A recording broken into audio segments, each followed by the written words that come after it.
Open up if you are in the ashram. What's the problem? You are not in a train or a bus. I don't know. No, Prabhu, it's a little messy here. Okay. So let's start with this Kirtan. I think everybody knows this very Kirtan. Jai Radha Madhava. Let me share my screen.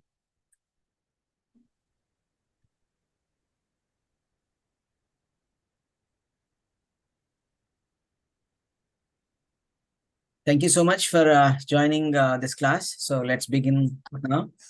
Jaya Radha Madhava Kunja Bihari Gopi Jana Vallabha Girivaradhari Radha Madhava Kunja Bihari Gopi Jana Girivaradhari Jaya Radha Madhava Kunja Bihari Gopi Jana Vallabha Girivaradhari Jaya Radha Madhava Kunja Bihari Gopi Jana Vallabha Girivaradhari Yashodanandana Brajajana Ranjana Yamuna Tiravanachari Yashodanandana Vrajajana Ranjana Yamuna Tiravanachari.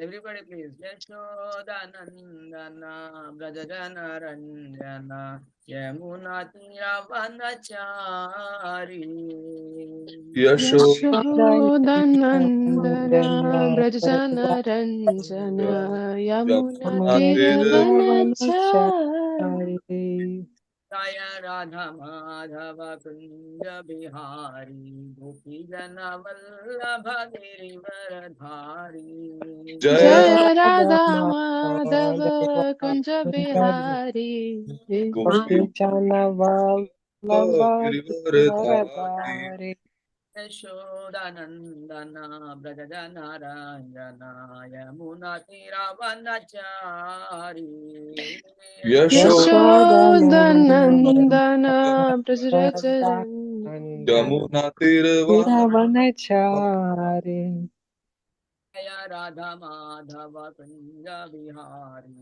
Gopi Jana Vallabha Girivaradhari Jaya Radha Madhava Kunja Bihari Gopi Jana Vallabha Girivaradhari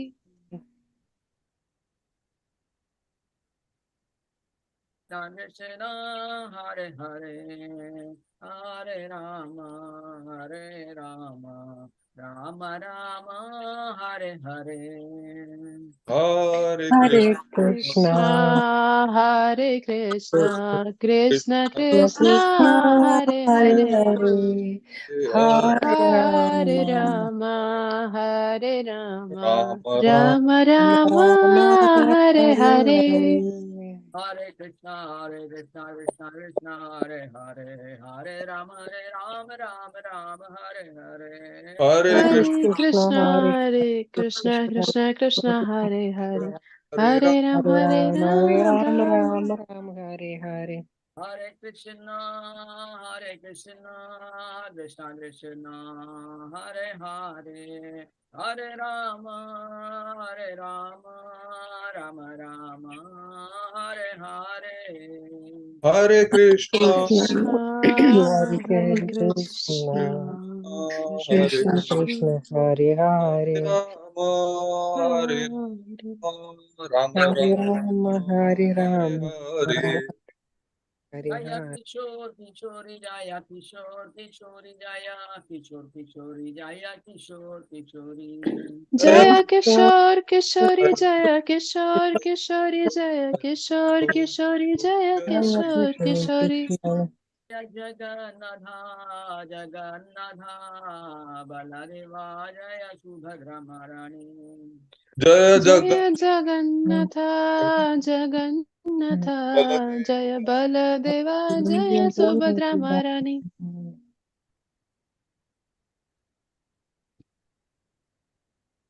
Jaya Gaura Nitai Jaya Gauranitai, Jai Jaya Gauranitai, Gauranitai, Gauranitai, Jaya Gauranitai.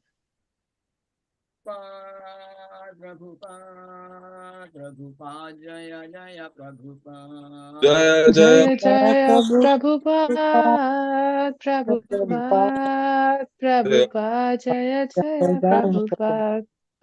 Jaya Prabhupada, Prabhupada, Prabhupada, Jaya Jaya Prabhupada. Jai Jai Jaya Jaya Prabhupada, Prabhupada, Prabhupada, Jaya Jaya Prabhupada. Jai Om Vishnupada Paramahamsa Parivrajakacarya Sri Astotra Shata Shri Srimad Divine Grace Ave Charana Aravinda Bhaktivedanta Swami Jagadguru Srila Prabhupada Ki Jai अनंत कोटि वैष्णव वृंद की Jai नमाचार्य Srila Haridas Thakur की Jai इनसे कहो श्री कृष्ण चैतन्य प्रभु नित्यानंद श्री अद्वैत गदाधर श्रीवासदि गौर भक्त वृंद की Jai Jai Shri Radha Krishna Gopinath Shyama कुंड राधा कुंड गिरि गोवर्धन की Jai Jai ब्रज भूमि वृंदावन धाम की Jai Jai नवद्वीप धाम की Jai Jai उत्तम क्षेत्र श्री जगन्नाथपुरी धाम की Jai Jai गंगा माई की Jai Jai माई की Jai Jai भक्ति देवी की Jai Jai तुलसी महारानी की Jai रामा वेद भक्त वृंद की Jai बृहद मृदंग की Jai Jai नाम संकीर्तन यज्ञ की Jai श्री कृष्ण महामंत्र की Jai Jai जय गौर सीतानाथ प्रेमानंदे Hari Hari Hari Hari Bol. all Hari glories to assembled devotees Hare Hare Hare Krishna. Hare all Krishna. glories to assembled devotees Hare Krishna Hare Krishna.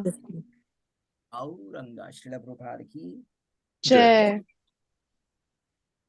ओम नमो भगवते वासुदेवाय Om Namo नमो भगवते Vasudevaya वासुदेवाय ओम नमो भगवते वासुदेवाय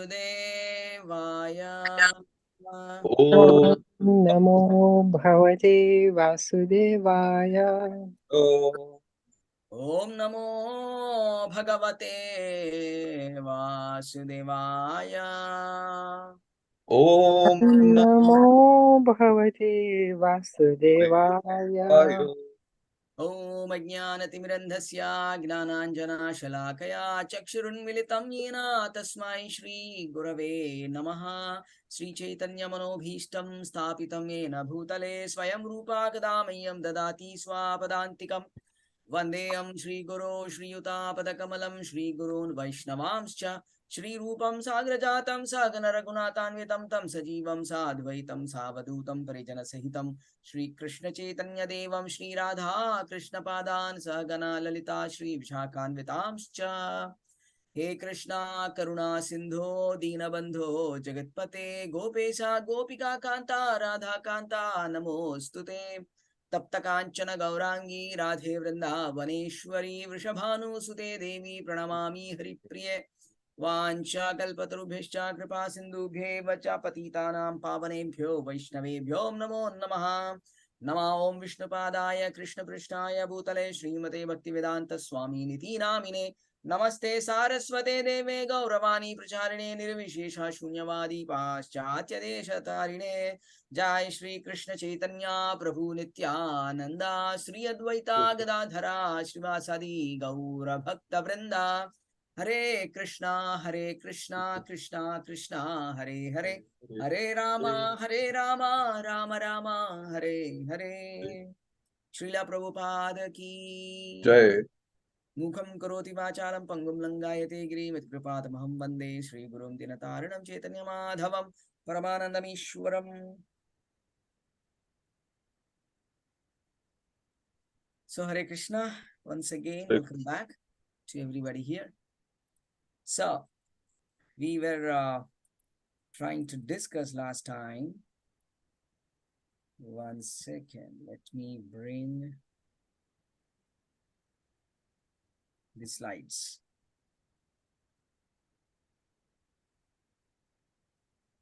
Okay. So these were the things which we discussed last time. right? Okay. So what did we learn here? That, everybody has some problems, right? And humans are also just like little superiors to animals, a little bit more superior to animals, right? We also saw that what animal can inquire about and what human being can inquire about life, death, and beyond. But here, eating, sleeping, mating, and fearing, right? We did discuss at these points. We did discuss this, okay? How we have between B and D, birth and death. Okay, there is something called C, which is choice.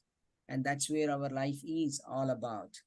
Today we have chosen to be in America, so we are in America. If you have chosen to be in England or UK or some other place, Australia, you would have been there. Agreed? Before, when you are applying, you would have got some different universities. Yes or no? Right?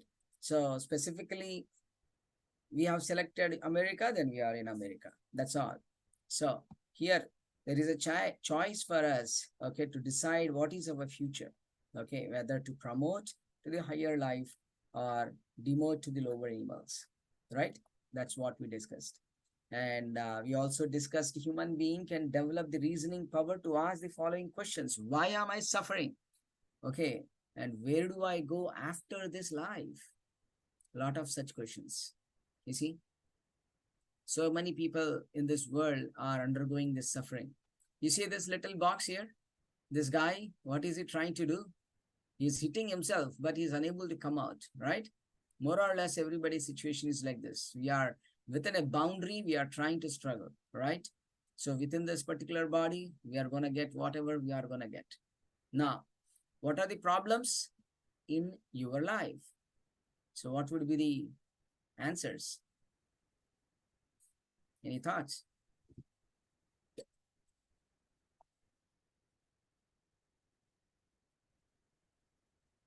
So if you see, you will see these things. Oh, I do not have a job. I have a family problem, money problem, health problem. Okay, I'm not handsome, failed in the exam, no girlfriend. So are these the real problems? No, these are not the real problems. Means problems are there. For example, someone do not have no girlfriend, still he can live, right? It doesn't mean that he will die.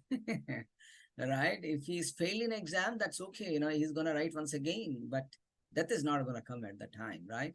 So, but still, everyone's different perceptions thinks this is something much, much important, and this is the real problems. But what is scriptures talking about? What are the real problems?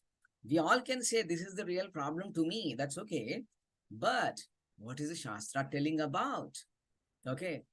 Definition of what is real problem has been explained here. A problem can be considered a real problem if it fulfills the following three criteria. What is that? It is common to all. If there is a problem, it should be common to all. And nobody wants it. And nobody can avoid it. You see? Very peculiar. So, is there any such problems which we can identify? The session can be more interactive, but I would appreciate if someone can speak. Any thoughts around? Death. Death, yes, very good. Death is a problem. It is common to all, yes, common to everybody. Nobody wants it, but nobody can avoid it. Okay. What is the other? Old age. Old age, yes. Old age is absolutely, one cannot avoid it. Nobody wants it, but it's common. What else? Anything else? Disease. Disease, okay. That's also common. And what? Three things have come. Well, birth but how is it a problem? Birth, how is it a problem? We will not have other problems if we did not get born. Yeah, that's a good question. birth really a problem? I think we have discussed a little bit on this. Agree? Some time ago, maybe you're not there, Mataji, but we can definitely go through again that discussion. Birth is also a problem because for the 9 months, one has to be in the womb of the mother. Okay, we are going to touch it. How birth is that? That's we are going to see. Okay, we are going in one of the slides. I have that in detail. Now, 4 real problems: birth, old age, disease, and death. You see, inevitable. Nobody wants it. One cannot avoid it. But it is common to everybody. It's not that, oh, only Indians will undergo this or Americans will undergo this old age or only Russians will die and only somebody else will get disease. No, everybody. No reservation system at all. Everyone has to go, right? No reservation. So then let's see, one who can perceive, Bhagavad Gita is teaching, one who can perceive this birth, death, old age and disease as real problems, that person is in knowledge. Janma, Mrityu, Jara, Vyadhi, Dukkha, Doshanu, Darshanam. You see, this is something very interesting that, Krishna himself is telling. What is that? Janma, Mrityu, Jara, Vyadhi. Janma means birth, Mrityu means disease, Jara means old age, Vyadhi means death. Now the sequence, think about it. Janma, Mrityu. Okay. Birth and death. Between that, there is an old age. There is a disease also. Then why immediately after birth, death has been spoken by the Lord? Why not after birth, then old age maybe, or disease maybe, and finally you should have told death. Janma, Mrityu, Jara, Vyadhi means whoever takes birth, Janma, Mrityu is mandatory, guaranteed, right? So one who becomes old, disease is guaranteed. You see, warranty and guarantee is given in this Bhagavad Gita to us. It's not giving us any false assumptions, false hopes.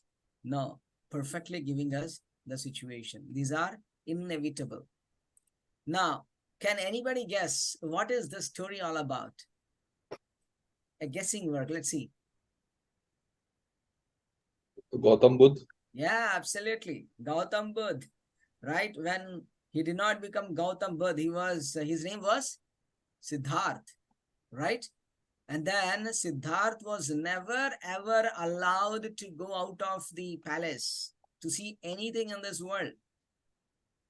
Okay, his father was so strict. No, you are not supposed to go there. He did not want to expose his son to any of these situations of this world. Think what happened. One day he asked his father, no, please send me. Please do something. Okay, please send me once. Then he brings his minister and says, okay, he has been asking, he is quite old, just take once. And then what happened? He witnessed, here there is an old person struggling with some problem. There is another old person who cannot even stand erect. He was asking, what happened to this person? He said, in the old age, he do not have energy to have this, And then he says a dead body going around. Okay. So upon witnessing these death, poverty-stricken situation, he's begging in that situation, right? Old age. So Siddharth was shocked. Such suffering could exist in this world because he was kept hidden about all these things. He's not aware of all these things at all. But now the moment he saw, he was shocked, amazed. Oh my God, what is this? Is this the reality of the life? Is this the end of our life? He started inquiring. He started getting questions. What is the purpose of life? Okay. What is happening to us? This is the end, he exclaimed. You see, which has been fixed for all, and yet the world forgets. It fears and takes no heed. People don't listen. We see somebody else is dying. Oh, he will die. I will not die. That's how people are getting into Maya, actually speaking. Not seeing the truth. But he has seen the truth now, Siddharth. That's where, we need a little bit higher intelligence to inquire about all these things. Okay, he turned back to the chariot. This is no time or place for the pleasure excursion. You see, what is he saying? There is no time for the pleasure excursion. It's like a wheel which is going on fast and fast, Kala Chakra.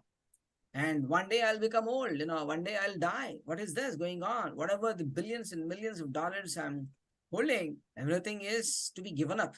I'm not going to enjoy at all anyway, right? What to speak about the money, the possessions, the people, the relationships around me, even the body which I'm thinking, I am this body, even that I have to leave. Think about it. I've been taking care of so nicely this body, but I have to give up that. So that's where, how could an intelligent person pay no heed at a time of disaster when he knows of his impending destruction? So destruction is guaranteed. That's the learning from for Siddhartha there, who becomes Lord Buddha. Now, Mataji is asking how birth is a problem in the four real problems. Let's see here. There is a wonderful video which talks about that. In the 5th month, hunger and thirst. You see, in the 5th month, what happened? Hunger and thirst in the womb are being experienced by the child in the womb.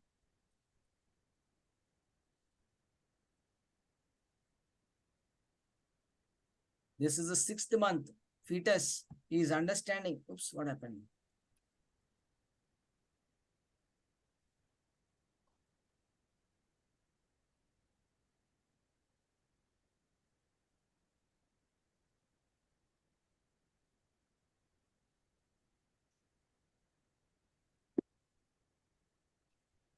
See how the child is trapped inside in the situation. Why is it getting stuck? No.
You see how the child undergoes all these kinds of stages, and the child actually has no freedom. You see, does it have a freedom? Can we think about it? Do we have a freedom within the womb of the mother? No, but like I never saw like the worms anywhere else in any other movies about. This is kind of just an interesting way to show it. Worms, please understand, Mataji, there are so many subtle level things going around in the womb. The Srimad Bhagavatam is teaching about. Okay, the small worms. Even a child he passes stool, sometimes, worms are seen. Mm-hmm. If you can go and talk to a doctor, a doctor will tell, or majority of the people may know it, right? So there are living entities within the womb of everybody, actually. What to speak about only mother, right? But that worms are biting the child, different angles, different times. And the child is just floating in that whole urine and stool itself. There is nothing. That is a bathroom, that is a bedroom, that's a living room, that's a dining room. Everything is one place. No air, no window, no door, nothing to see anything, nobody else to see there. Okay, he is pushing himself up and down. You are seeing that, right? Mm-hmm. So that is the suffering of birth. Birth is not easy.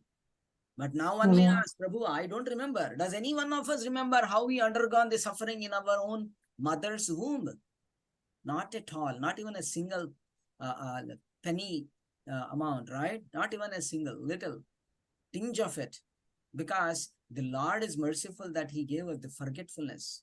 If I can remember that dreadful situation within the womb, probably I will not be in a position to eat anything, drink anything. I'll be hallucinating, or I'll be under so much of great pressure. Think about, somebody said negative to us, we may think for so many times. Some negative mishap has happened and we may remember it again and again. So many things, our mind is so absorbed in negative sometimes. We cannot remove it so easily. Then what to speak about this 9 months of undergoing into the womb of a mother? Does it help, Mataji? Yeah. So the scripture says that birth is not at all an easy thing. And think about, there are people who take birth, become blind. Some people don't have hands, some people don't have legs, some people don't have, they cannot hear and speak. So many things. And the disease can start from the womb until tomb, right? One of my colleague in my office who gave birth to a nice girl child. Okay. And the child, when she's born, it is said she has no immune system in the body at all. They have spent thousands and thousands of dollars. Okay. Try to protect the child, from the unsurmountable, indestructible death. But within, I think, 3 months or so, the little child passed away. It's a great agony to the entire family. 9 months of carrying the child, and not even 9 months the child would live. Just 3 months. There are people, I would say, there is one family, the child who was trying to get delivered, this umbilical cord got stuck up to the neck. And it's like a kind of, what is that called? Hang till death kind of happened. And then the child born, a dead body is born there. Because this tightly tightened the neck, actually. You cannot. Birth is not easy. We don't remember, that is the mercy of Krishna.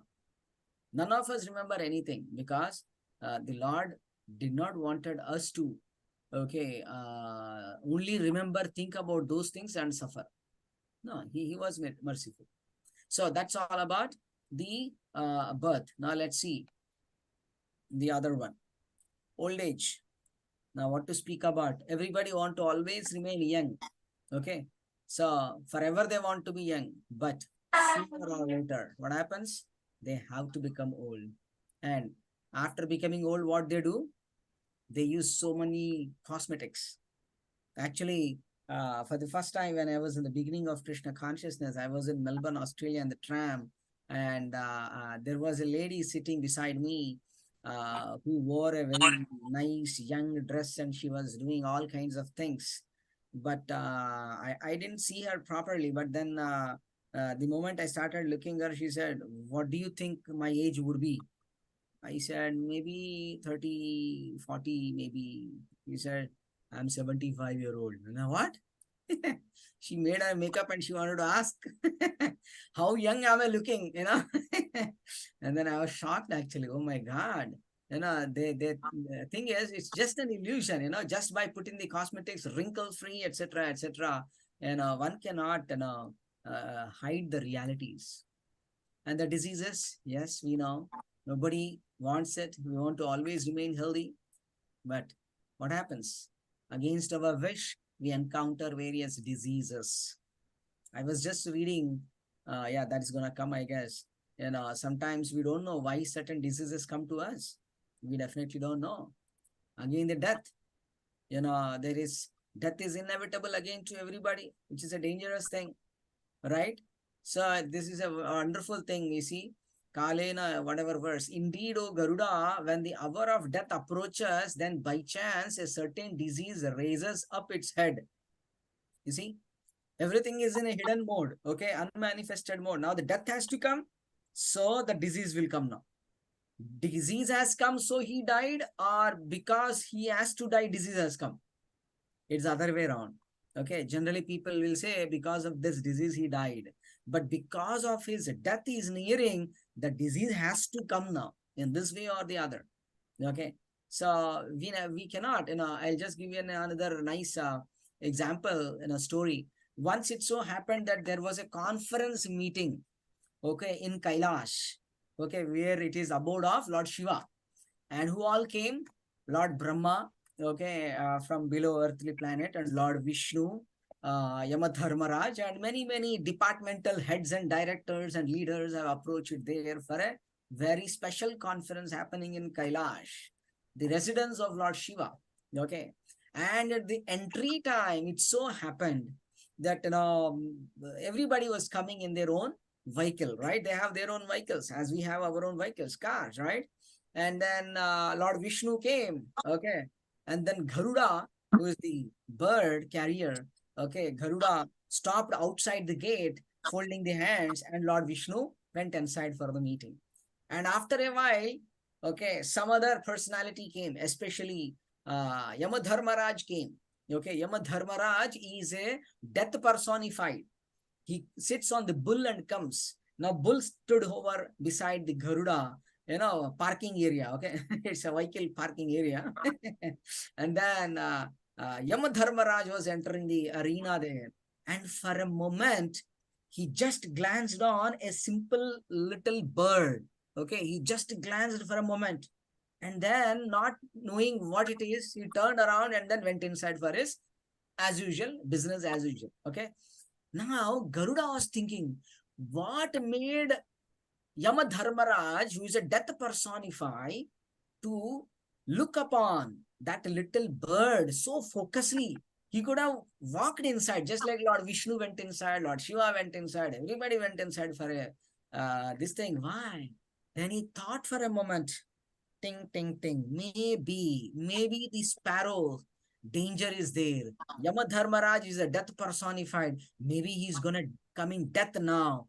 Let me help. I am the oldest sister of this little sparrow bird. Let me help this bird. Then this great Garuda, this great bird, the carrier of Lord Vishnu, took hold of, okay, that little bird and ran so far beneath the earthly planetary systems underneath a tree. He hid that little bird, okay, and then he ran behind, okay, he flew behind, back to Kailash. And then he thought, thank God I could save at least one little bird in my life. Okay, now after that, the meeting is over, etc., and everybody was coming out to take their vehicles, and Lord Yamadharmaraj returned. Okay, and then he had a question. He said, let me anyway ask him. He stopped him for a moment. Oh, my dear sir, please, I have a quick question for you. He said, what? What is the quick question? He said, while going inside the meeting, you glanced upon a bird very seriously for a moment and then walked in. May I please know, why did you stop there and looked upon it? Why did you glance upon that bird? Was there any danger for that? And then he said, before I answer, I don't see the bird here. Do you know anything about that bird? And then Garuda says, yes, sir, because you have glanced upon it, I thought how there is some danger for that little bird. I took that bird and went down the earthly planet somewhere and then hidden that underneath a tree. He said, "Oh, Krishna," he said. Then what happened, my dear sir? Then he said, "Actually, when I entered, I saw the bird. In few more minutes only, that bird has a death, should be bitten by a snake in the earthly planetary system underneath a tree. But then I was thinking, I am the death personified, I'm sitting here, but the Supreme Lord's will has to happen. How is this bird, which is at this level, is gonna die there? How is it going to be there in the few more seconds and some snake has to kill?" I'm just thinking, but you have acted as an instrument now. Wow, this is Lord Vishnu's arrangement. He arranges everything so perfectly. You see? Now think about it. The bird has to die, but someone has to take it. Nobody was there. The cause of that is the Garuda now. Okay. Sometimes we think the disease is the cause for my death, but because my death is reaching near to me, disease is coming up. That's all. Probably this is the form I should die. Probably that is the form I should die. We don't know. So death is something very, very powerful, inevitable, and we cannot escape that. Anyways, so let's move on. So that is all about death. You see, this is Garuda Mahapurana, Uttarakhanda, Dvitiya Skanda, whatever. Let's see. Now, just now we said, one who perceives birth, death, old age, and disease as real problems is in knowledge. You see, only that person is in real knowledge. Now, apart from those 4 problems, there are other difficulties as well. Now, one may say, "Oh, Prabhu, you see, I am a college boy, I'm a college girl, I'm young enough, death is very far, I'm so healthy, there is no disease. So, I don't think this makes sense to me at all. Should I really hear all these things, Prabhu? I don't think this is applicable to me, at least now, One may still say that, okay? But the reality is something different. Krishna is going to teach us. Now, everybody knows Mother Durga. Yes, what she holds. What is she holding with her hand? A sword or a chakra? Multiple choice question. What is she? Trishul. Trishul. Trishul. Yes, trident, right? It's a trident which she's holding. Trident has 3 sharp nails protruding outside through which a demon is killed. Agreed? Now, there are 3-fold miseries. Now, nobody can say, "Oh, I'm a college student. I'm not old enough to get a disease." Okay. Now you see what's happening here. There are 3-fold miseries. Now, a simple table has been prepared. Now, what is this? The miseries caused due to your own mind and body, right? Our mind, our body is sometimes going to create a problem. Body we all know, mind also we know, right? How mind is disturbed, agitated, feeling sad, depression, disappointment. I'm failed in the exam. Okay. Sometimes it is said that, in IIT, not this, I'm talking about Indian Institute of Technology in India. Okay. Even someone who passed 2nd class, okay, they committed suicide. You see, there are real-time situations, he is studying in an IIT, such a big, recognized, reputed organization, right? Education system. Probably this time it's okay. He still have a chance to progress properly, read it through, and then get good marks. But committing a suicide, what is this? Because the mind is making him disturbed completely. He's thinking, what will my friends will think about? What will my parents will think about? What is my position in the society? Blah, blah, blah. So this body and the mind are great problems, right? This is the living entities. Other living entities cause a problem. Due to natural disasters, we get a problem. So these are all the examples which we have, right? So this is what I was referring to, kleshas, 3-fold miseries. Adhyatmika klesha, miseries due to one's own body and mind. Okay. And Adi Bhautika Klesha. Okay, misery is due to the other living entities. And the third one is Adi Daivika Klesha. Okay, misery is due to natural disasters. You see, this Trishula trident. So these three means the threefold miseries. Now tell me, anybody can say, oh, I'm a college student, I don't have this problem or that problem. I hear too many assignments is a big problem. People don't have a time to sleep. People don't time to eat, right? In the college life, that's what I'm hearing. People have to work from morning till evening, midnight, and then do the homework and assignment and then sleep. Oh my God, what kind of anxiety is that, right? If I have to submit before 11:59, 12 dot, before 12 dot. Yes, something like that. You have such kind of deadlines. Am I speculating or true? True. Yep. So it's an anxiety. It's an anxiety. It's a pressure. Not having proper timely food and timely sleep. It's gonna cause something problem, right? To the body. Agree? If I don't have enough sleep, enough food, enough rest, it is gonna create a problem. Adi Atmika Klesha. Adi Bhautika Klesha. If I don't submit my assignment, something I will lose. That's another anxiety, right? So in this way, we cannot escape anything in that sense, right? Now, Adhyatmika Klesha, this is a simple example how one will undergo, one's own body, all these varieties of problem. Headache is there, heart attack is there, somebody needs help, suicide committing, blah, blah, blah. Okay, something was here. What is that? India today. Teen suicide rates have tripled in past 25 years. And what is the causes?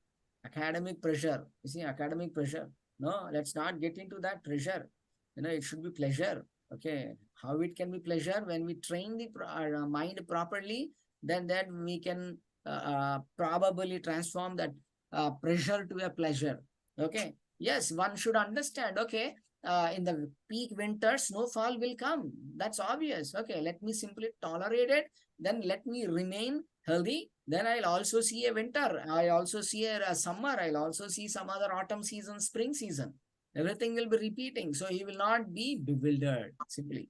Okay. Family support, lack of family support, stress, not having a job, big loan is there on my head. I have taken a big loan, Prabhu, from India. 25 lakhs of rupees are there. Oh my God. What am I supposed to do? My father is just a simple clerk or retired person. I have my sister to get married. I have my brother to be educated further. I don't know, all such type of things will make the mind anxietyful. Okay, so misery is due to our own body, mind. You see, I don't need to go through all this detail, but this is how it is, right? How people are not able to understand all these things. Another is a stress. How stress is not able to be managed properly, not knowing how to manage the stressful situation. So in the US, 1 out of 2 cardiac arrests are on account of stresses. You see, and then this is Adi Bhautika Klesha, whether it is a snake or somebody else is hitting, some thieves, anything, we see how shootings are happening, right? Whether it is a bank or day or night, everything is happening like this. Or a mosquito, a simple mosquito is going to give us. Or we know coronavirus, COVID, people are struggling, right? And this is Adi Daivika Klesha, you see, all this tsunami, etc., etc. It is too terrible. The other day, I went to my daughter's, what is that, Halloween parade. It was the heaviest air and snow, and that's where I got hit. Okay. And then I have to struggle a lot. So, these are all Adi Daivika, Adi Bhautika, Adi Atmika. You see?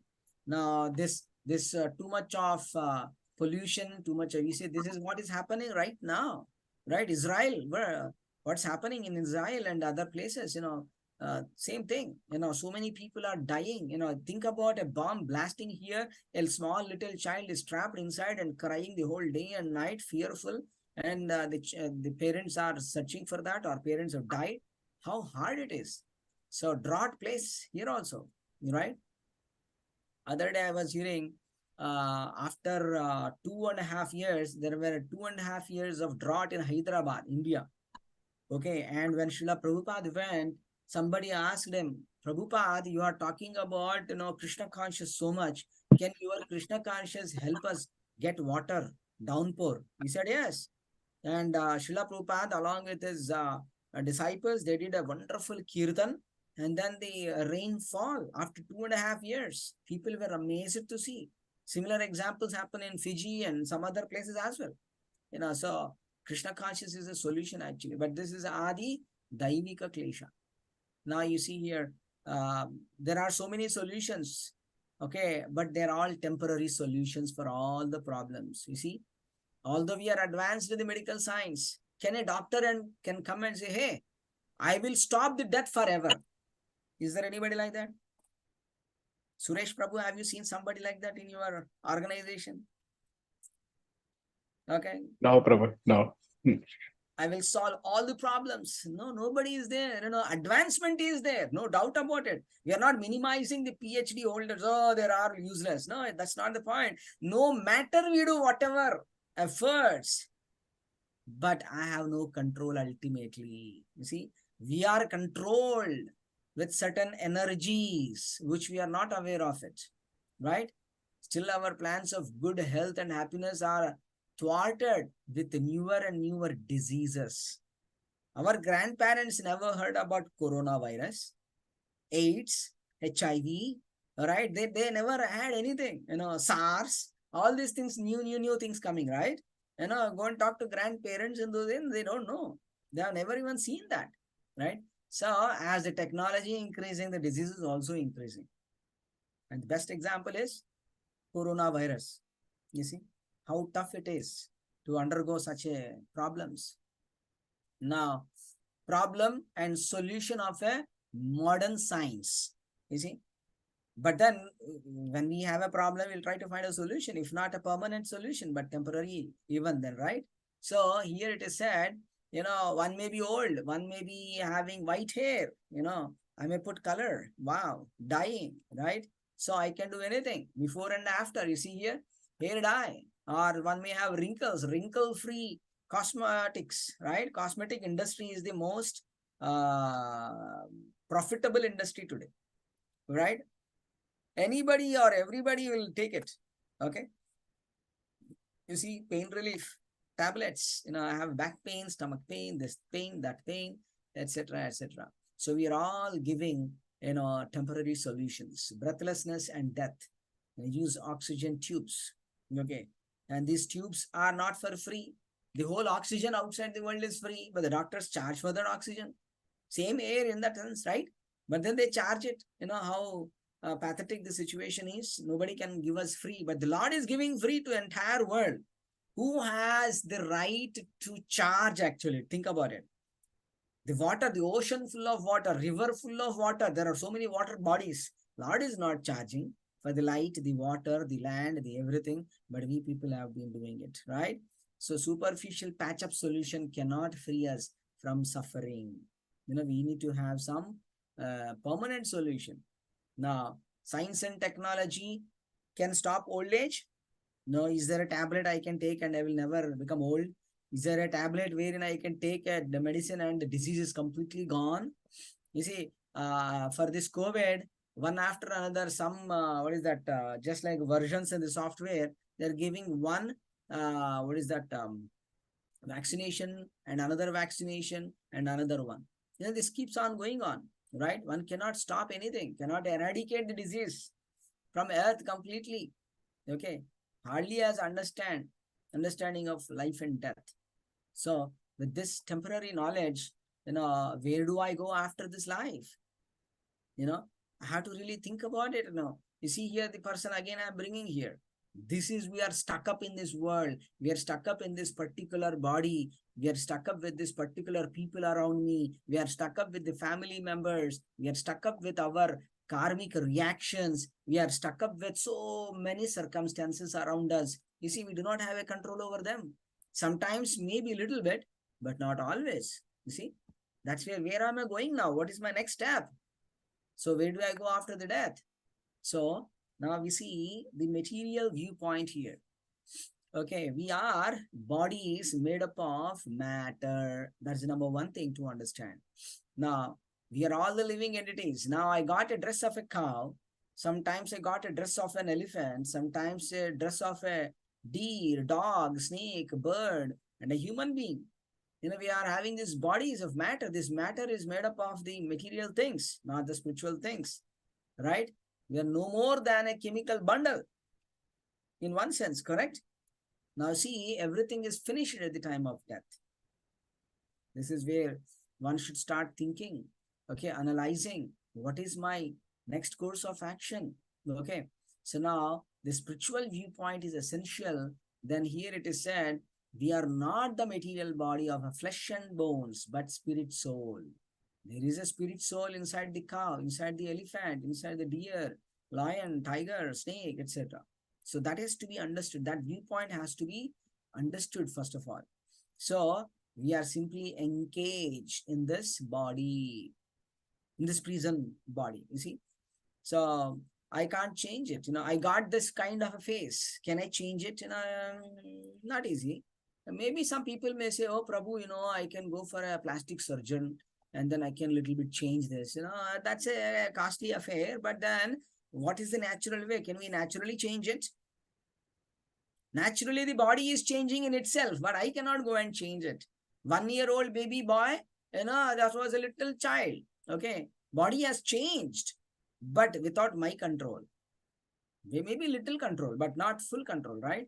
So we are actually the spirit soul. The body is keep changing. So one has to understand the spiritual point of view. Then one can, sorry, there was one more point there. We do not die when material body stops to function. Correct? So the body might not function, okay, but when we are given another body, then we start functioning again with that body, okay, as we change the bodies. That's all. Now, finally, we should see what are the spiritual solutions for whatever the problems we said. You see, how the child is born little bit, how the child is getting older and older, and here is an old man, different phases, and finally, the bones are left out, the body is dead. Again, revolutionary process. Again, you'll start. Okay, this is just an example of a human being. What if he takes another birth? He may take a human body, he may take another body also. So we keep on changing the bodies, just like we keep on changing the vehicles. When we are driving, I may drive a different vehicles, right? So let's see that. How Bhagavad Gita teaches us that vasamsi jirnani yatha vihaya navani grahanati naroparani tatha sharirani vihaya jirnani anyani samyati navani dehi. You see, what does that mean? Vasamsi jirnani yatha vihaya. Jirnani means which is completely torn out, not usable. Okay, it cannot be used properly. The body has become so old. Our body is full of diseases. It cannot survive. What is the use of the body? Even he is young, but it is not usable. He cannot lift the hand. He cannot speak. He cannot move. He cannot walk. So that body will die, right? So vasamsi jirnani yatha vihaya navani grihanati. Grihanati means attains, achieves. Navani means new. Naroparani. He attains a new body again. Tatha sharirani vihaya jirnani. Okay. Anyani samyati navani dehi. So, vasamsi jirnani there, the above example talks about the dress what we have. If that dress is jirnani, torn around, then we throw it away and get the Navani Grahanati, we get the new dress in the similar way. Tatha Sharirani Vihaya Jirnani. If the similar body has been torn out, then what happens? We get another Deha, Navani Dehi. You see? So, we should understand that we are simply changing the bodies. Okay? But we are the same person. Just like here, we are all the same person. Probably now you may be around 25 years here. 10 years ago, maybe you are 15 years here. Maybe 5 years here, a few years ago. Born. Okay, maybe after 10 years, you will be 45 or 55, 75. These things keep changing. Now, what is Krishna is teaching us here? You are the soul. Your body is just like a shirt. Okay, as a person puts on new garments or new dresses, giving up the old ones, the soul similarly accepts new material bodies, giving up the old ones and useless ones. So, what happens at the time of death? So, here it is said the soul leaves the gross body behind and is taken to another womb based on the quality of desires stored in his subtle body at the time of death. Now, what is a subtle body? Anybody?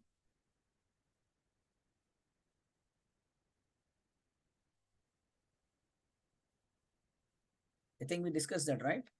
What constitutes the subtle body?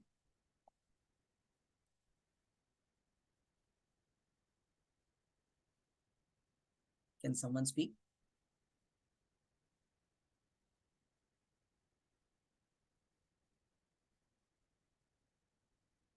Okay, which means you don't remember or you remember? Naman Prabhu, yes? No, I was thinking the gross body is our physical body, right? The gross body. Gross body is the physical body. And then does the subtle body means the Sukshmatma? Sukshma, yeah. Sukshma Sharira, Sukshma Atman. Sukshma. Atma is anyway Sukshma. Sukshma means very, very tiny, subtle. Yeah. So here the point to understand here is, okay, the subtle body means mind, intelligence, and false ego. Subtle body consists of three things: mind, intelligence, false ego. Mana, buddhi, ahankar in Sanskrit. Correct? So our desires, which we desired sitting in this body, they are stored in the mind. Just like you have a mobile SIM. Today they are also SIMless. That's a different thing now. We have a SIM in a mobile and then we put it in another mobile. Number is same. Correct? Whatever the benefits given by the provider will continue, if not in this phone, in another phone. How does it matter whether I put that in iPhone or a Samsung phone or Android or whatever, correct? Whatever the plan which is registered for that particular SIM number from the provider, that facility I should get it irrespective of anybody, right? So I desire in this particular body certain things, irrespective of the body, that thought process will lead us to such body. For example, somebody wanted to become world's best swimmer. Okay, he's always swimming 10 hours a day, 5 hours a day, whatever. He want to swim, he want to teach, etc., etc. Okay, so because his desire is so much on swimming, in the next lifetime he will take birth as a aquatic, and within that, whether he's a fish, whale, or big giant, whatever things, it depends again, right? Just like some people are fond of diving, skydivers, right? We see that they go on top to the helicopter and then boom, zing, they drop themselves, just like something, and they are excited, they are interested, they're like it. What does that mean? Oh, they want better, they give a body of a bird. What bird? It again depends. That's a different thing.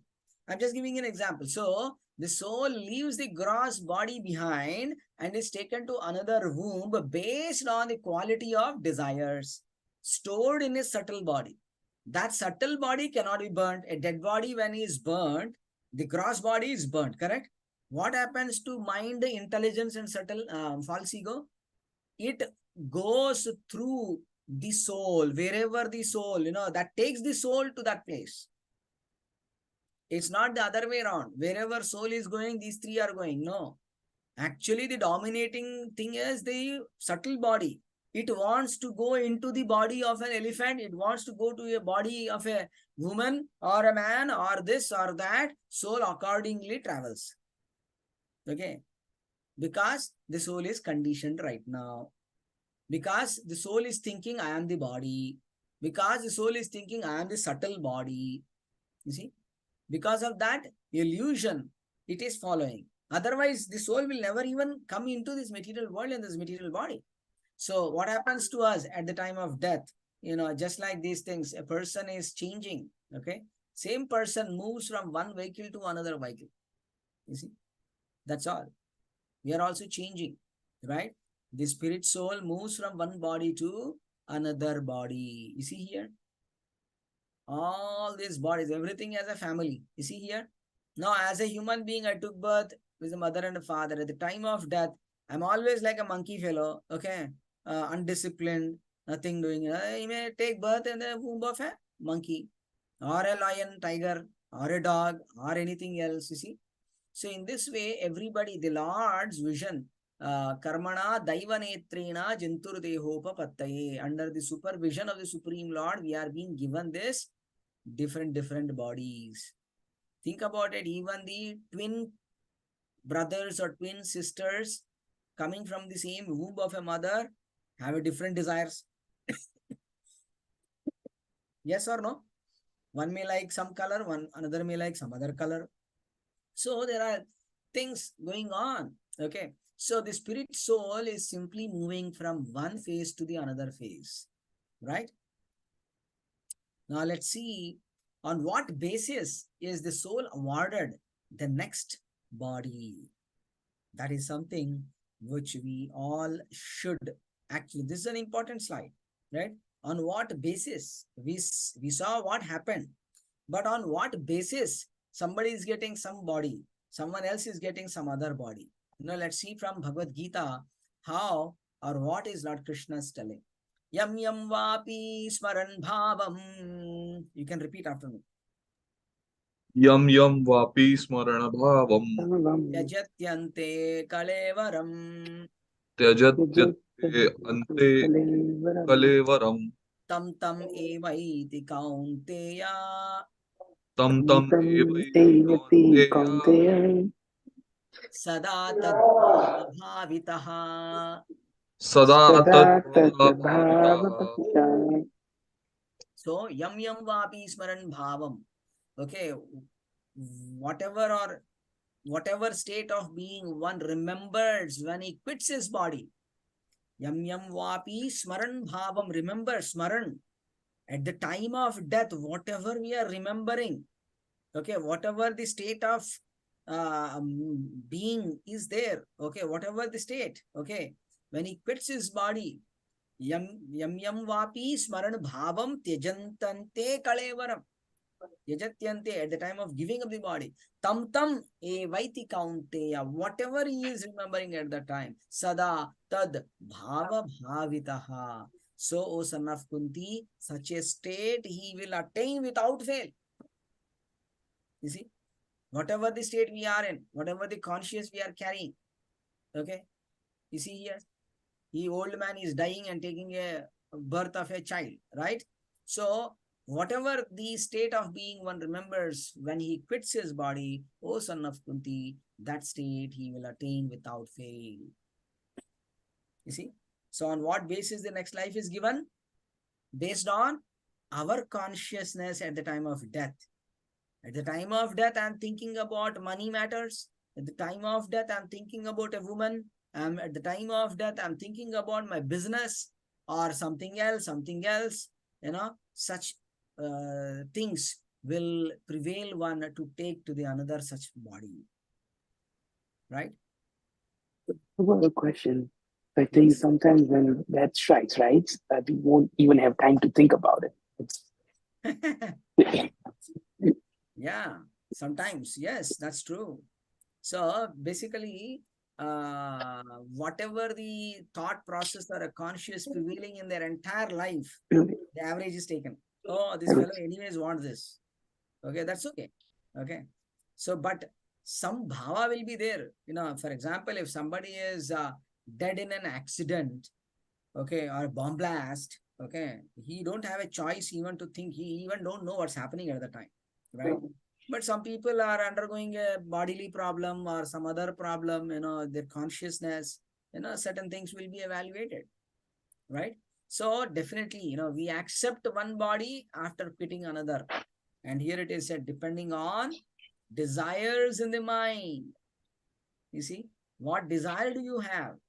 Where do you want to go next? That man is revolving around. Should I be here? Should I be there? What's happening? What is the right place? Desires. He is revolving around, sometimes in a body of a woman, sometimes in a body of a man, sometimes in the body of an animal, reptile, blah, blah, blah. You see? Good and bad karma again. Those things are determining him. Okay. So that choice, that decision determines the destination. Right? That choice or decisions, okay, determines the destination. That's so important, right? We don't know that secrets. Now Krishna is revealing this.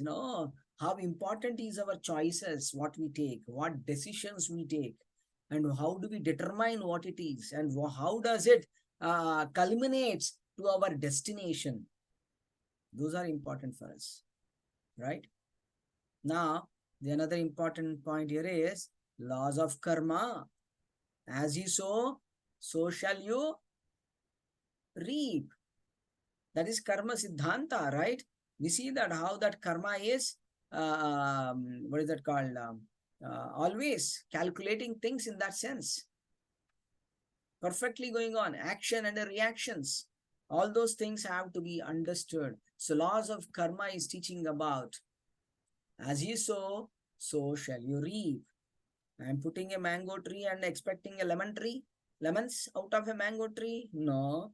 I am putting a seed of a lemon tree and then expecting mangoes, papaya? No, that's not going to happen. If I do good, I'll get it good. If I do bad, I'll get bad.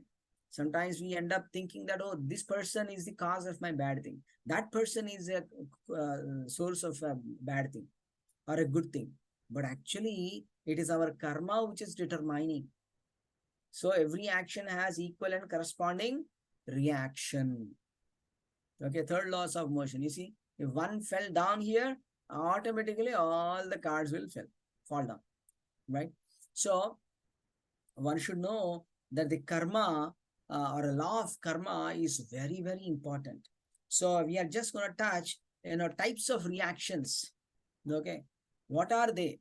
Let's try to see.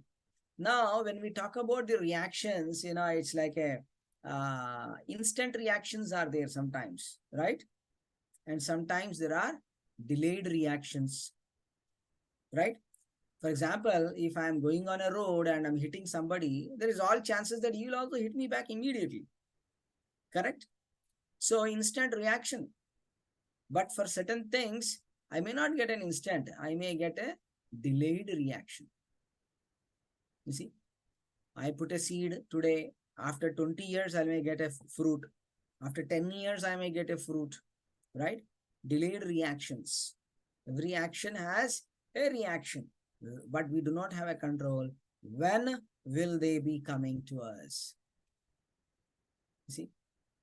Now, we see here that in human form of life, we have got developed intelligence to discriminate and lead responsible lives.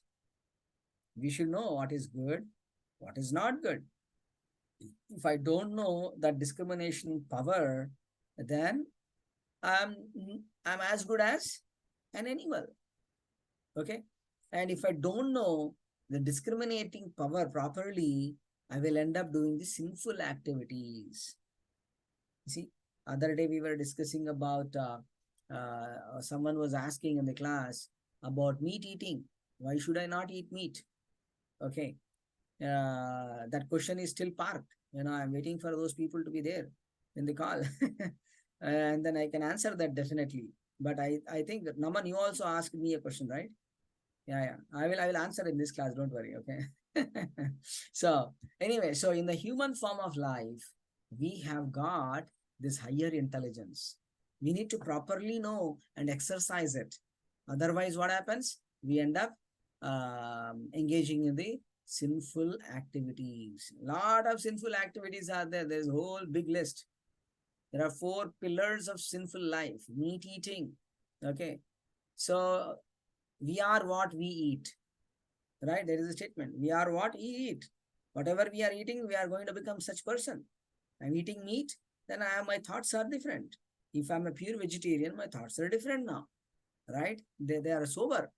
Yesterday, I was talking to one of the students actually. Yesterday, 2 days ago, and he was telling in the night when I was with him, he was telling Prabhu, I was a meat eater some time ago, and after leaving that meat eating, that aggressiveness, that mind disturb, too much of agitation. No, I'm not finding it. I will think twice or thrice before I say something now, because I have some tolerance power more than what I did not had at that time. You see? So that's a change, what's happening. But here is a thing, 4 pillars of sinful life: meat eating, and then gambling. Okay, so he's just trying to see how easily I can get the things done. Intoxication. Okay, his health is gonna be spoiling anyway. And then illicit sex. So all these kind of things are the pillars of sinful life. But then one should know that in today's world, it become a fashion. Oh, you don't eat meat? Then what are you eating? Oh, you don't intoxicate? Then what are you doing? You are not enjoying. The whole world has become like that, especially in the college life. You people know better than me, I guess, how things are going on, what's happening there, with all your friends, parties, etc. How one Prabhu, feels to with be. that, they also, if somebody is not eating, let's say if somebody is not eating, it's a vegetarian, it's not eating meat, they also What try is that? to, let's say a person who is like eating meat and there's a person who's not eating meat. So a person who's eating meat, he will try to convince and get some of the reasons. Oh, what makes you not eat meat and stuff. So they're so so into it. Yeah, they're so into it. You don't drink at all. You never boozed it. Just Yes. taste it. The whiskey is so interesting. Wine, grape wine, boss. It is coming from grapes. What's the problem? You know, I was the other day. I was hearing from the devotee. Winery is a course. I said, what? There is a special course on winery diploma or graduation. How to prepare wines. Oh my God. So I mean, there are people who are forcing us, right? You don't eat meat, just taste once. You will then like it. Be And it, they etc. make contradicting statements. Oh, so then you eat plants, but plants are also alive. Yeah, those are also live. Okay, so yes, I'll talk that in the Q&A. I'll talk about that. Okay, so in this way, what is happening is these 4 pillars of sinful life is leading us to suffering only. There is nothing going to be a great happiness in any way, right? So let's see here. If we obey God's laws, following the principles of austerity, okay, knowledge, sacrifice, and take the association of saints, okay, then what happens? One can attain a life which is sinless. Otherwise, it was full of sinful reactions. I do a sin, just like as I sow, I will reap, right? So I do the bad karma, I'll get the bad reactions. Okay, I am this one who is going to suffer. But how to give it up? One should take the association of devotees, association of saints here. By Prabhupada mercy, there were so many people, okay, especially beginning with hippies. They were eating meat, but they completely gave up and changed their lifestyle. The lifestyle has changed. Transformation is what is important, right? And they started doing sacrifices. Here you see, they're doing sacrifices. They're doing taking the books and knowledge. Whether it is Bible, Mahabharata, the Vedas, whatever, and the austerities, japa, meditation, etc. So then what happens is we can actually get rid of those 4 actual problems: janma, mrityu, jara, vyadhi. See, then we can attain the supreme destination: no birth, no old age, no disease, and no death. That is a stage where we have to ultimately raise ourselves to. Otherwise, we are simply going to suffer. So, Prabhupada has given ABC actually. Okay, ABC in the spiritual life. Okay, A, B, C, D, E. You see, what are those A, B, C, D, E? A for association of the devotees of the Lord. Okay, B stands for the book, reading Bhagavad Gita in the association of devotees, right? C stands for chanting in the association of devotees. Whether it is a rosary, whether it is Hare Krishna mantra, whether it is a namaz, rosaries, whatever, whichever the way it is. But one should be chanting the names of the Lord. Praise the Lord. In Christianity, it is said, right? We should be chanting the holy name of the Lord so that we get association of the Lord through the holy name. Then what happens? The more I associate with the holy name, the more I get purified, the more I get inspired to become good person than a bad person. If you associate with always a person who is drinking, intoxicated person, what will happen? He will inspire me to drink. Just now you said, right, Naman Prabhu? They'll say, why are you not drinking? No, it is tasty. So they inspire us in a negative way. But when we take to chanting, take the association of the holy name, we are also inspired to become a right person and a right purposeful, lead a purposeful life. And these are diet. We eat prasadam. You see, all these little leaves are tulsi leaves. Whatever we are cooking, for example, you are all going to the college, you are also cooking at your rooms, right? You can also simply use water and put a tulsi leaf or just a rice or a dal, just offer it to the Lord and take it as a prasadam. Once in a week, you may come to the temple, but what about other 7 days or 6 days? We can use that. So that is a diet. We can all do at home, all these things. E for the engagement, the services, serving the Supreme Lord. So by doing this, if you remember, we had one, what is that called? Flow chart kind of elevation to a higher, right? That's what is going to happen here, correct? The man who has escaped these 3 gates of hell, lust, anger, and greed, O son of Kunti, performs acts conducive to self-realization and thus gradually attains the supreme destination. You see, that's how one will attain to the supreme destination. We are not supposed to struggle and suffer here. What is this verse talking about? Mamupecha punarjanma dukkhalayam ashashvatam napnuvanti mahatmanaha samsiddhim paramgataha. You see, so it is clearly teaching us that after attaining me, the great souls who are the yogis in devotion, what happens to them? They never return to this temporary world, you see, which is full of miseries. I don't want to come to this world. This is full of miseries. If I go to Goloka or the spiritual world, I'm always happy there. Okay, eternally blissful. Okay, there is no chance of dying. There is no chance of a disease. Janma, Mrityu, Jara, Vyadhi is absent completely there. Right? So, because they taste the higher taste, they attain the Supreme Lord. What happens? They don't want to get back to this material world because it is full of miseries, because they have attained the highest perfection. You see? So, one should understand the purpose, the goal of a human being. The purpose of a human being is to go back home, back to Godhead. We are not supposed to suffer unnecessarily, right? So let's see the next here, subject of Bhagavad Gita. So there are 5 subject matters of Bhagavad Gita. You see? So what are they?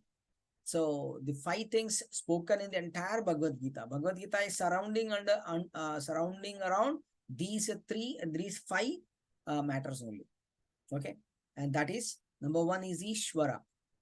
Ishvara means the Supreme Lord Krishna, who is the controller of everything. Then Jiva. Jiva means the living entity, who is a subordinate controller, is also Prakriti, the nature. Prakriti means the nature, and is controlled by Krishna. So Bhagavad Gita is also talking about the Jiva. Bhagavad Gita is talking about Prakriti, material nature, right? Which consisted of 3 qualities. Sarva, what is Sarva, Rajas, Tamas? Sattva, not Sarva, sorry. Sattva, Rajas, Tamas. And Kala is eternal time, an energy of Krishna. Time is energy of Krishna. Sometimes time heals our problems, we say, right? Time is what? Krishna. Even a person who has undergone a surgery, for example, he has a lot of pains. Okay, doctor will say in the due course of time it will go, sir. Don't worry, we are giving medication for that. And in first day after the surgery, 2 days after surgery, 5 days after surgery, there is a difference. The natural curing propensity is there. It is healing certain things. Okay, and Kala is the powerful thing. One cannot escape. If death has to come, just like that bird, it cannot escape. Some arrangement will be done. Okay.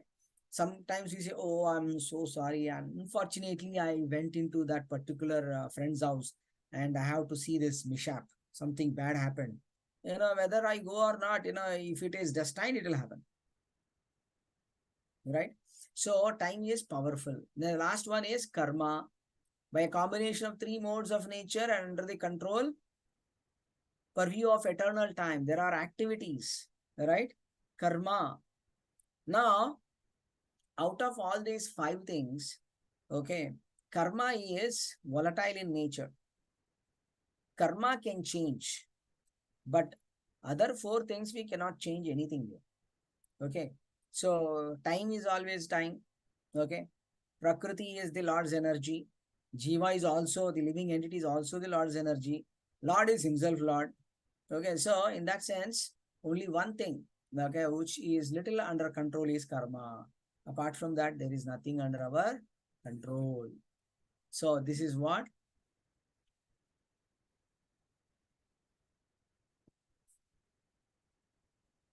So this is what Kala, Karma, Prakriti, Ishvara, and the Jiva. You see? So in this way, all these 5 subject matters are comprising in these 700 verses or 18 chapters of Bhagavad Gita. You see? That's how we are learning. Now, these 5 major topics of Bhagavad Gita, we will be learning each chapter wise as we go. Okay, it is included in many, many things. Anyways, here, Jiva means a living entity. This we have already discussed. Okay. Now, these are the couple of last slides which we have. Yes, couple of things. These are little philosophical things. Okay. So, Ishvara, God. Let me see. Who would like to read this?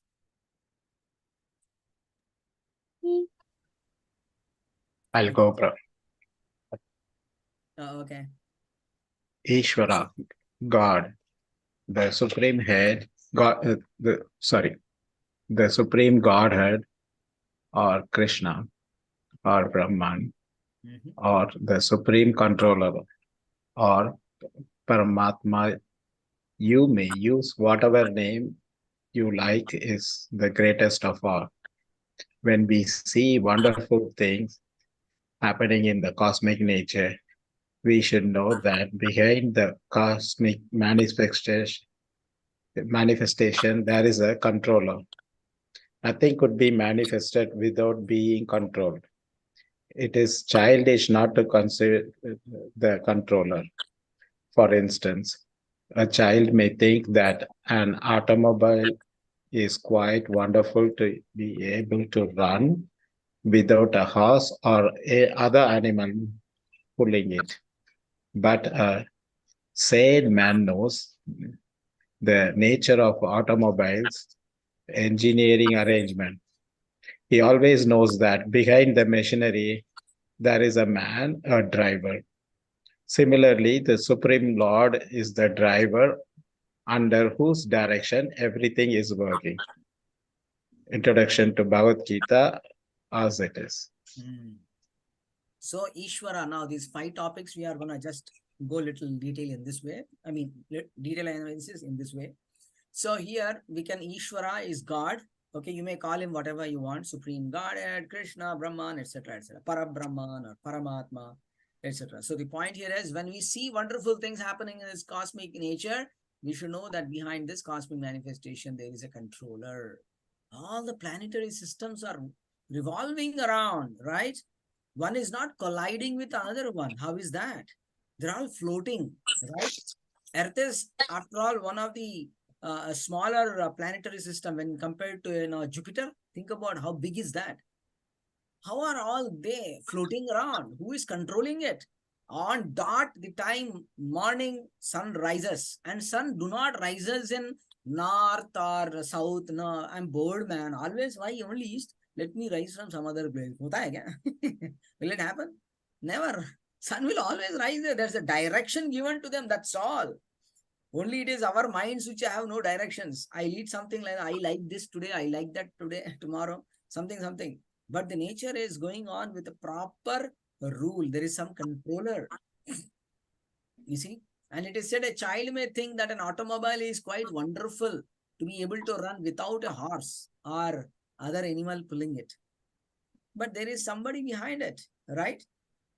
So what is that behind whole thing? You see here, nice examples. There are certain stones which are so beautiful. They are available. They are found in the deep of the sea, correct? Or within the earth, very beautiful colorings, designs. Who put that? Some animal put somewhere, how the things happens. There is a system which is happening there, right? You see the beautiful butterfly, how beautiful it looks like, right? So everything has if there is a creation, that means there is a creator, right? There is a traffic going in our Illinois. There is the ruler who is, ruling the traffic signals as well. Okay. So one should understand that this behind this machinery, there is a man, a driver. You see here it is said. Similarly, the Supreme Lord is the driver under whose direction everything is working. See, there is no truth superior to me. Everything rests upon me as pearls are strung on a thread. Sutre manigana iva. Okay. So in that way, everything is dependent on Krishna only. Okay. Everything, directly or indirectly. If we do a proper analysis of a situation, then we will come to know how everything is dependent on Krishna. Okay, just take an example, I have a bottle now. I'm drinking water, a bottle. Where does the bottle came from? From metal. Somebody has made this, form, nice form. But this metal, where do we get? The original ores. Metallic ores are found in earth. And where does this earth comes from? From the mercy of the Lord. He is the creator ultimately, right? So in that way, everything will be connected to Krishna. If not this way, the other way. So we are going to discuss in detail. This whole Bhagavad Gita is a detailed study of this Ishvara, the God. Let's see this. Who want to read this? Arpita, you want to read? Yes. Jiva, living entity.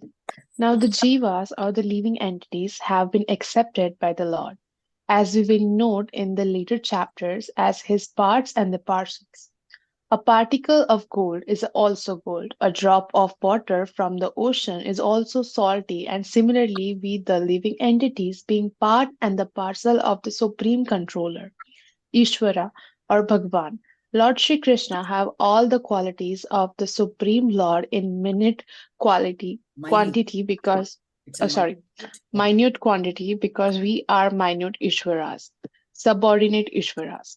We are trying to control nature as presently we are trying to control space or planets. And this tendency to control is there because it is in Krishna.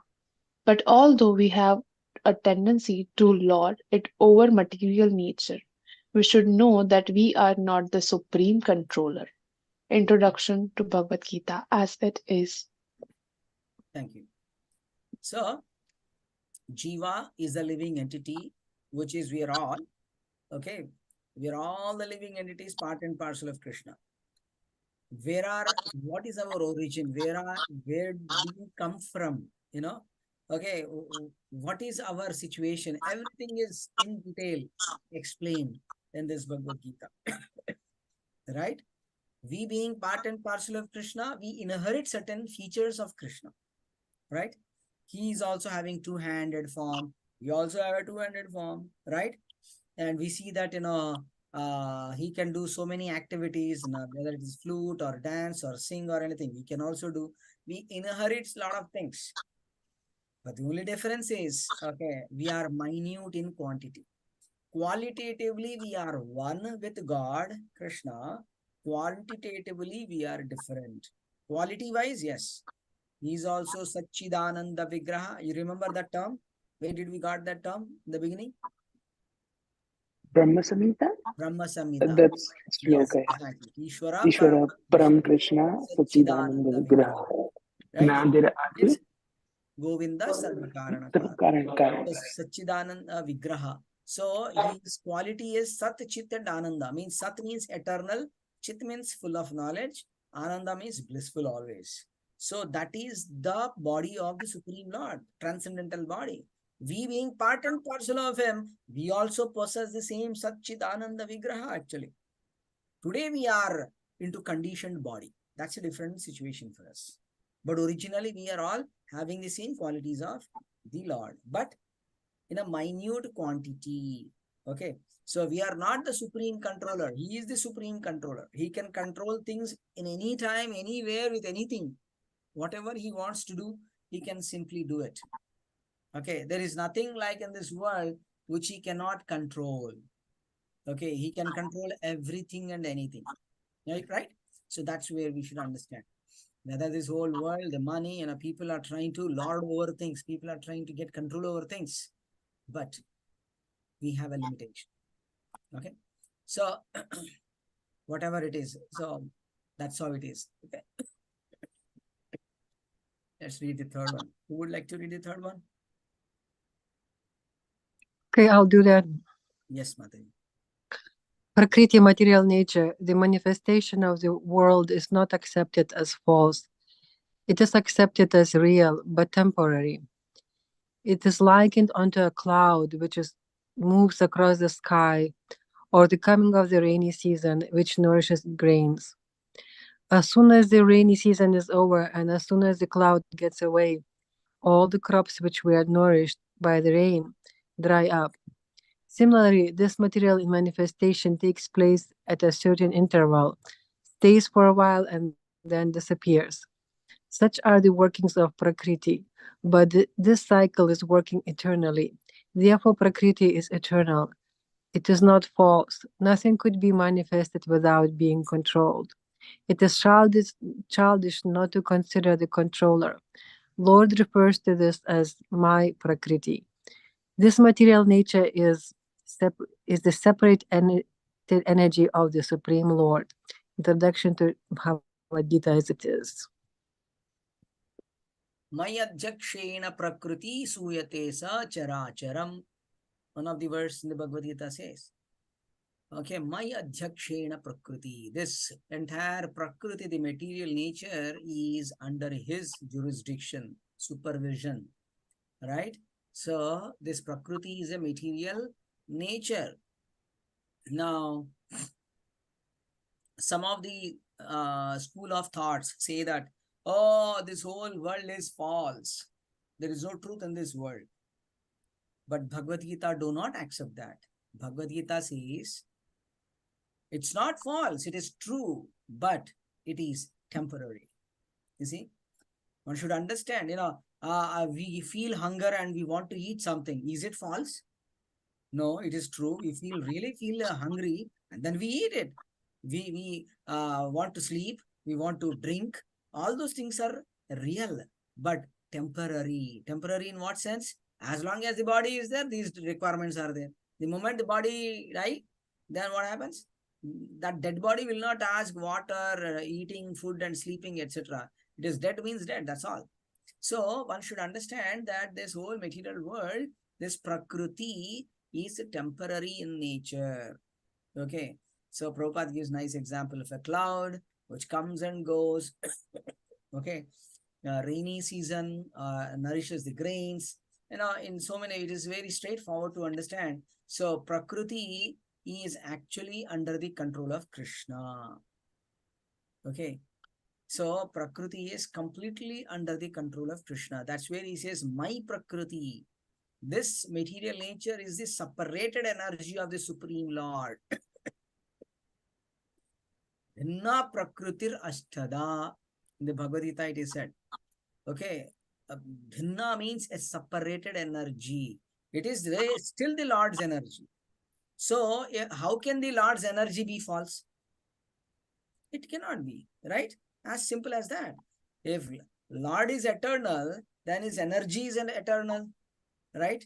If that is the case, then how can we say it is false? Now, how to understand temporary? Is Lord's energy temporary? No. But then why it is temporary? Because here it manifests for some time through his separated energy and then unmanifest. The world comes into picture and goes away, right? It manifests and unmanifests by his energy. So we say it is temporary, but his energy is eternal. You see, such a workings of Prakriti, but this cycle is working eternally. You see, therefore Prakriti is eternal. Okay, Prakriti is the energy of Krishna. It is eternal. It is not false. Nothing could be manifested without being controlled.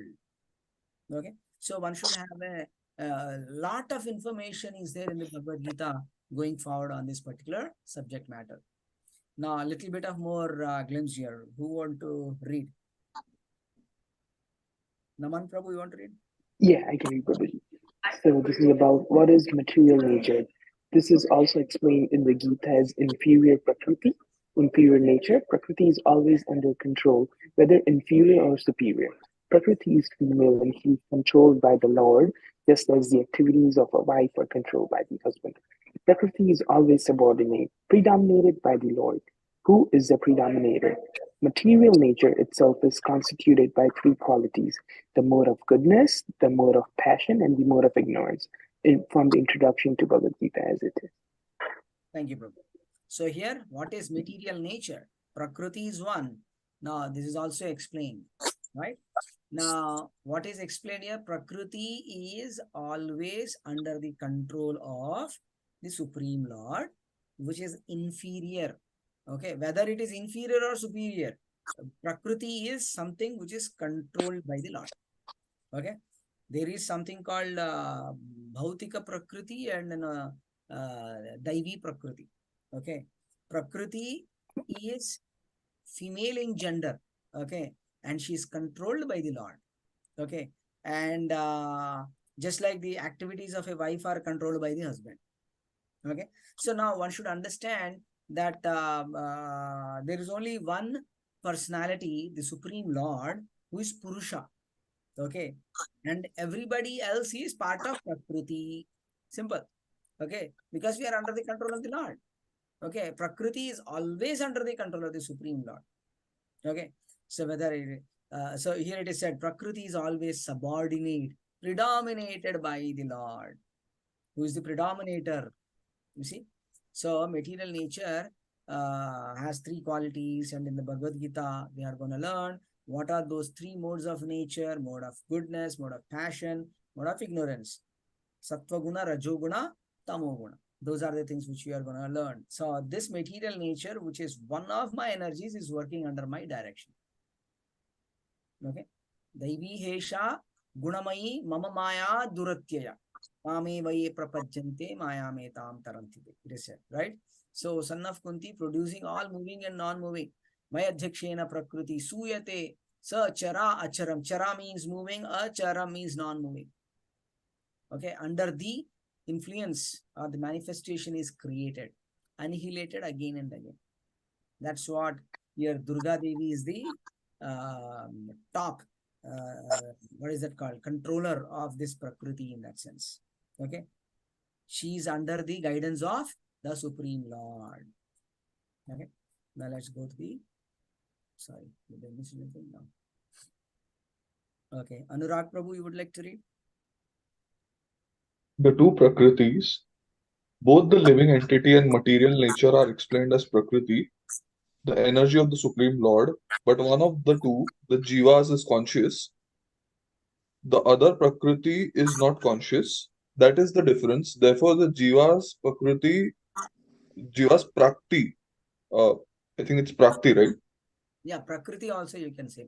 That's Yeah. Therefore, the Jiva's Prakriti is called superior because the Jivas has consciousness which is similar to the Lord's.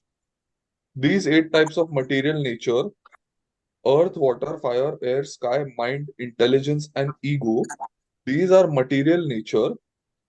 Bhinna prakritir astadha, they are separated energies.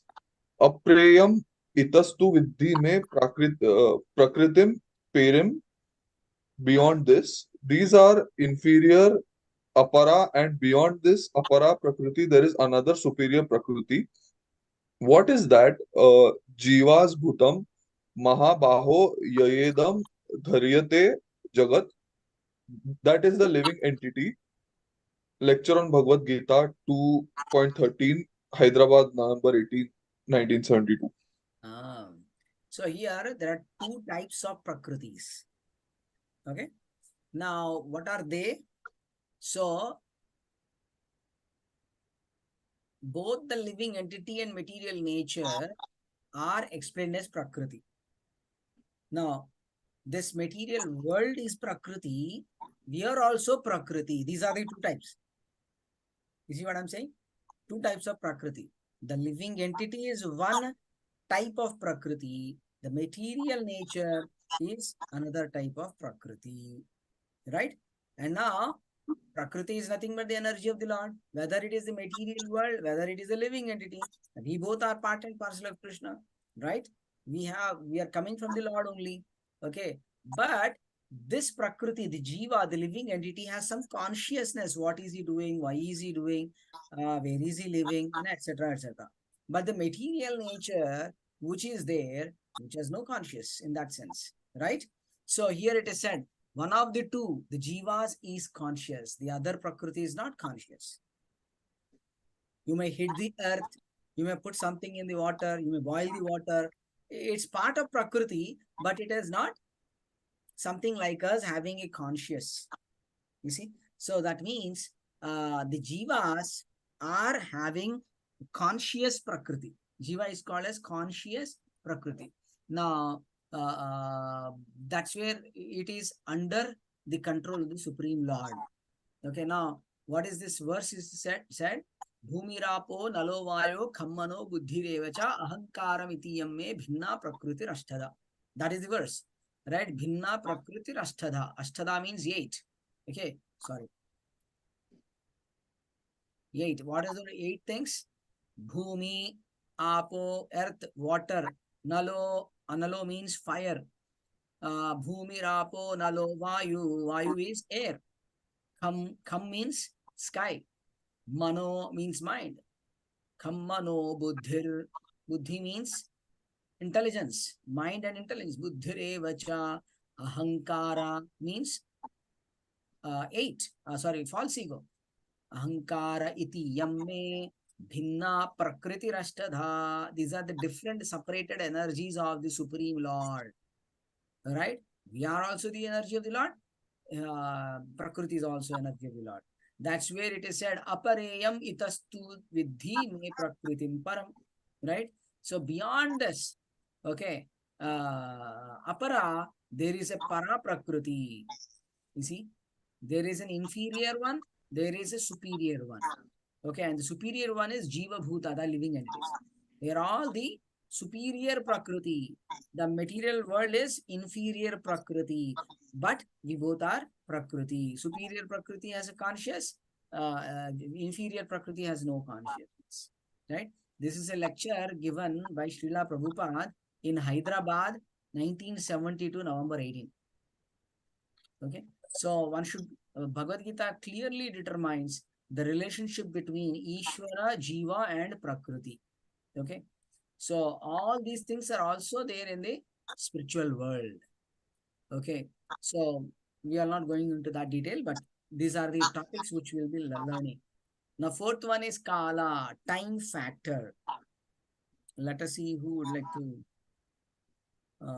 read further. Navneet Prabhu, are you in a situation to read?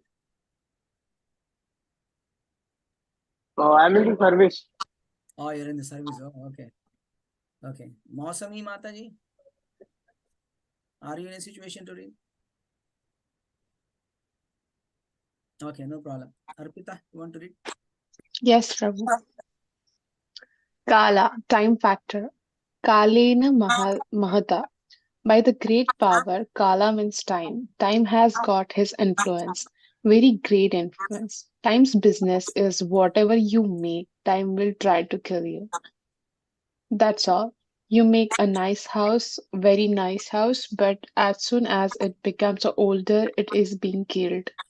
You have very good body, nice body, but the influence of time is trying to kill you. That is the influence of time. So in the Bhagavad Gita, you will also find that when Arjuna saw the universal form of Krishna, he asked that, "Who are you?" And Krishna said in that universal form that, "I am Kal. I have come to kill." That's it. This was the answer. What a powerful answer, right? Krishna is Mm. telling us Kala, the time factor, right? So Sakale neha mehata yogo nashtaha parantapa. It is said in one of the places, right? Kala means time. Okay, time as aham kalosmi. Krishna tells in the Bhagavad Gita, I am the time factor. Now, the purpose of the time personification is to bring things to conclusion, end it, destroy it, kill it. As the time progresses, things will get destroyed. Now, anything in this world, one day it is there, one day it will vanish, right? We see that these big buildings which were there, where 5,000 years ago were there, 1,000 years ago were there? No. And in another 1,000 years, will it be there? No. Things will go. Will this body be there after 1,000 years? What to speak about 1,000? In a couple of hours or a couple of whatever, we don't know, right? So anything can happen. So the influence of time is burning away and taking away things, killing. So Srila Prabhupada writes that as soon as it becomes older, it's to be killed. You have a very good body, nice body, but the influence of time is trying to kill you. Inevitably, it is gonna kill us. No doubt about that, right? So in even the universal form, Krishna said, I am the Kala. Okay. Now let's see the fifth one here. Karma. Anurag, you would like to read? Karma activities. The effects of karma may be very old indeed. We are suffering or enjoying the results of our activities from times immemorial, but we can change the results of our karma or our activity, and this change depends on the perfection of our knowledge. We are engaged in various activities. Undoubtedly, we do not know what sort of activities we should adopt to gain relief from the actions and reactions of all these activities, but this is also explained in the Bhagavad Gita. Introduction to Bhagavad Gita as it is. As he sow, so shall you reap. Or as I sow, I shall reap. Correct? So, karma, generally people say what goes around, comes around. People generally in Western world, they say what goes around, comes around. But there are more details in it. There are types of karmas also. Now, the effect of karma may be very old, but we cannot escape it. If we are supposed to enjoy, we are forced to enjoy something. Okay, without even asking, I may get a green card easily. Without me asking, I may be in America. Without asking, I may be in UK. Okay, I don't desire to go to foreign countries, but I may go. Without asking, I'll get a disease. Will it knock the door and say, hey, I'm coming, sir? Okay, no. So without asking, death can come. Anything can happen. So the point here is the karma uh, is coming to us based on what we do. And varieties of karmas are there. We're going to learn that in the Bhagavad Gita in detail, right? So here it is said, but we can change the results of our karma. You see, how is that? Is it true? How can we change the results of our karma, Prabhu? And the point here is, it all depends on how much or what kind of work we do here. Okay. So there are certain stipulated activities which, when performed per the guidance of a spiritual master, one can easily get rid of these karmic reactions. Okay. This month of Kartik is something which is very important like that, right? In this month of Kartik, we learn that people do extra devotional service. And what happens by performing extra devotional service? The purification happens. When the purification happens, the effects of the karmic reactions goes down, or sometimes get nullified also, right? It is up to Krishna and the Jiva, what is he trying to do? So here it is said, undoubtedly, we do not know what sort of activities we should adopt to gain relief from the actions and reactions of these activities. And those things are explained in the Bhagavad Gita. Hey, what you are supposed to do, what you are not supposed to do. Every action has a reaction. When it will come, we don't know. Who has a control, we don't know. But yes, by performing devotional service, we will get some control over it. Now, let's see in this very particular thing, liberation from the suffering is what is expected by anyone and everyone, right? It not necessarily be a devotee. Even a non-devotee is suffering, you will think, I should get liberation. I should get rid of this suffering, right? Whether it is a human being, whether it is an animal. If animal is having some problem, if you are hitting an animal, will it stand there and take the beaten up? It will run from there. It also want to escape from the pain, correct? If there is a heat here, it will try to run away. When the snowfall is before coming, the flock of birds go to a warm place. They don't stay back in this place. So many things.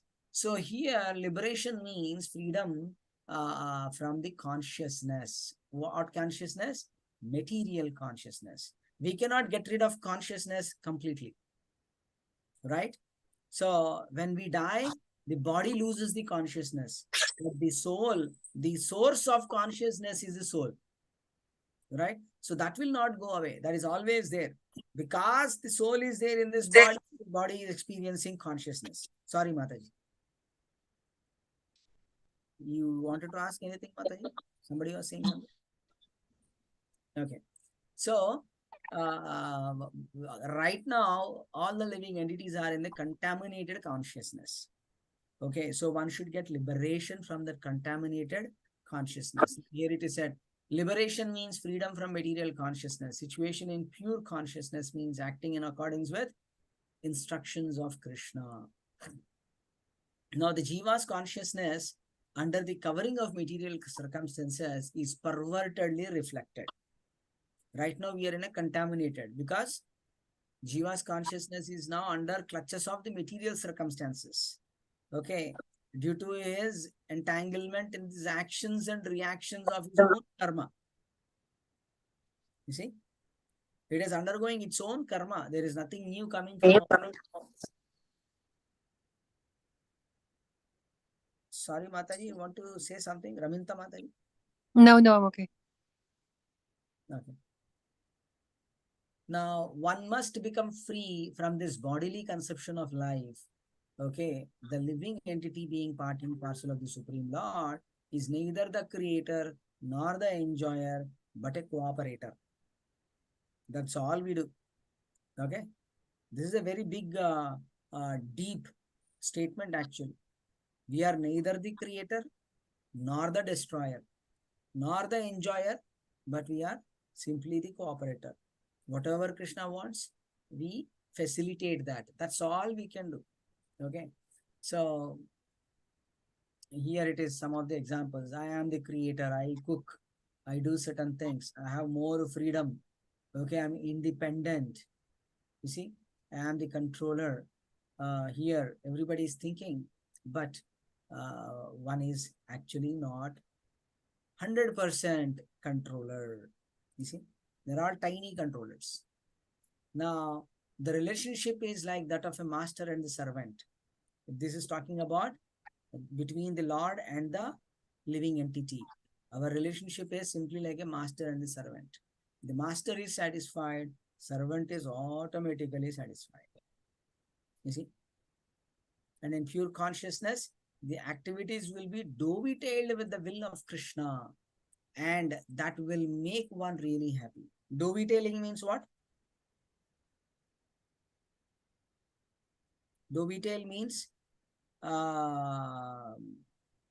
accept. Adjust it?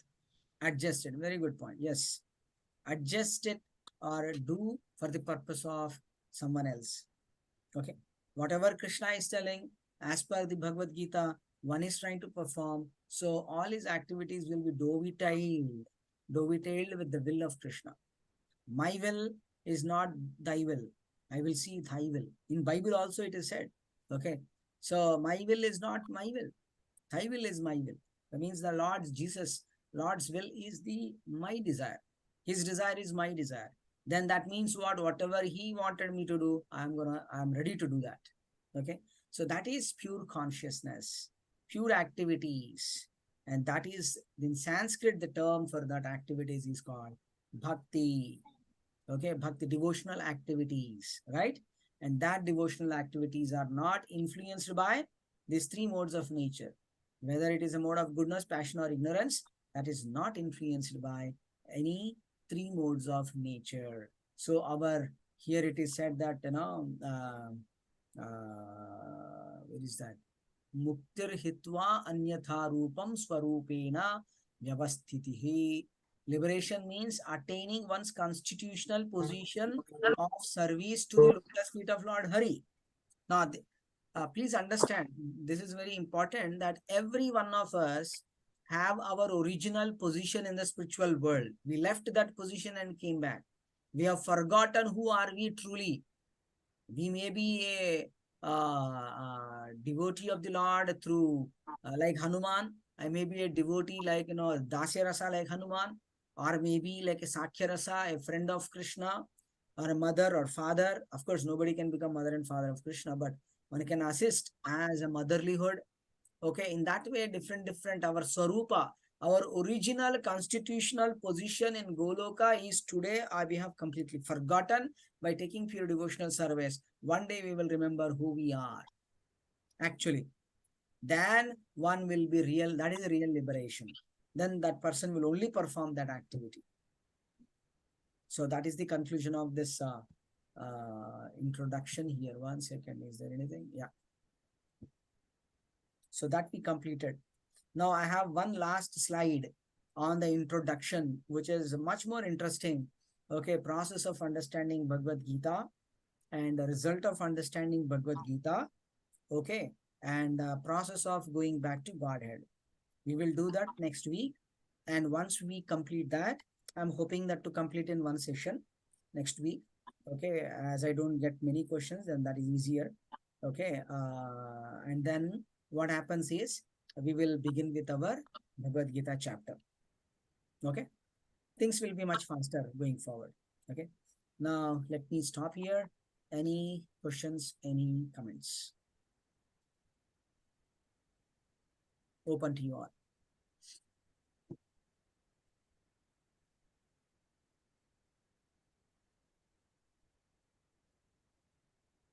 No questions? It was too much? Was it too fast? No, it's good. I just had like, basically there was the book published by, I think, Kiko Masumoto, this Japanese scientist who was taking pictures of like, kind of like he was playing like music to water, or like saying something bad to water, and then he was doing like flash freeze and photography of those crystals, and like if like crystal was being in the water was treating nicely, it was, the crystal would be formed nice, and if the water was like played like hard rock, or like was told like mean words to the water, the crystal would be like this kind of like malformed.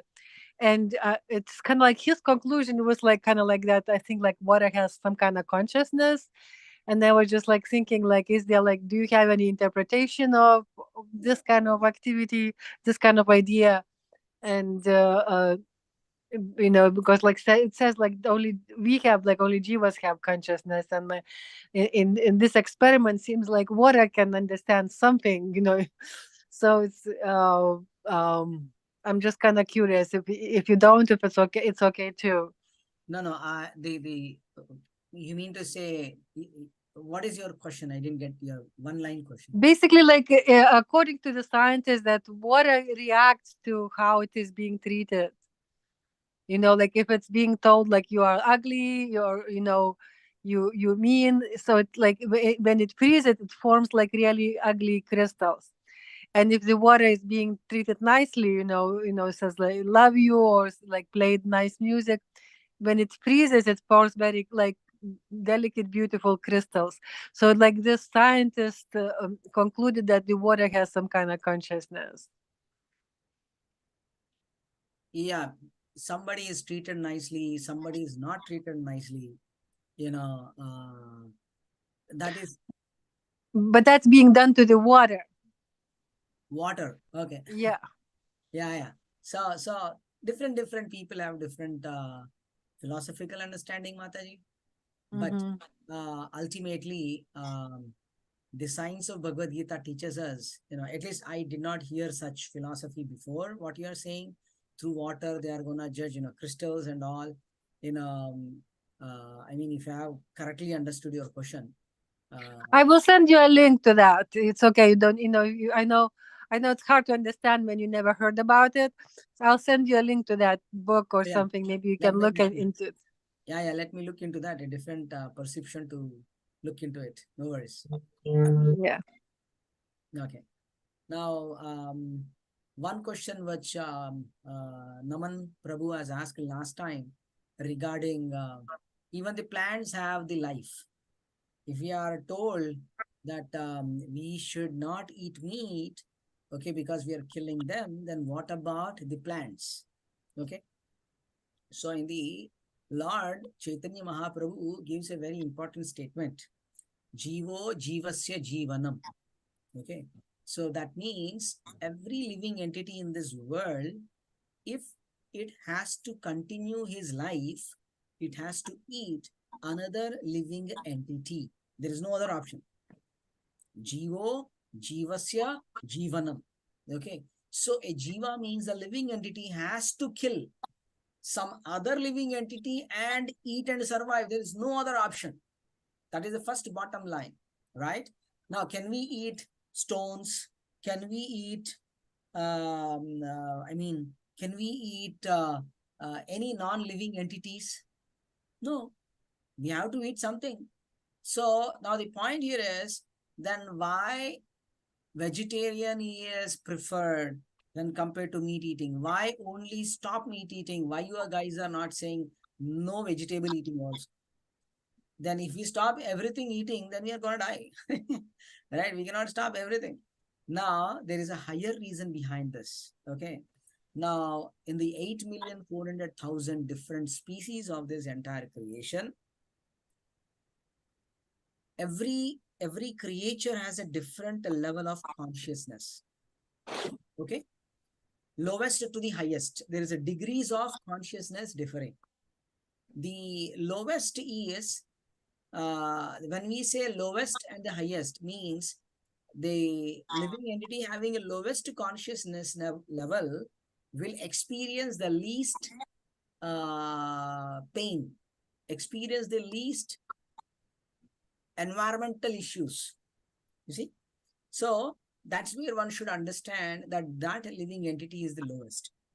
And the highest means highly sensitive to the influence of external weather or pain or happiness or anything for that matter, right? So, for example, we talk something and we have a humor, correct? Does an animal has that humor? Will they also sit and laugh sometime? Smile? No, they don't know what is it. That department itself is missing, right? It can definitely think to some extent, programmed way, but there are differences also. Now, the consciousness level of a tree is the least in the whole 8,400,000 species. The plants and the trees are the least.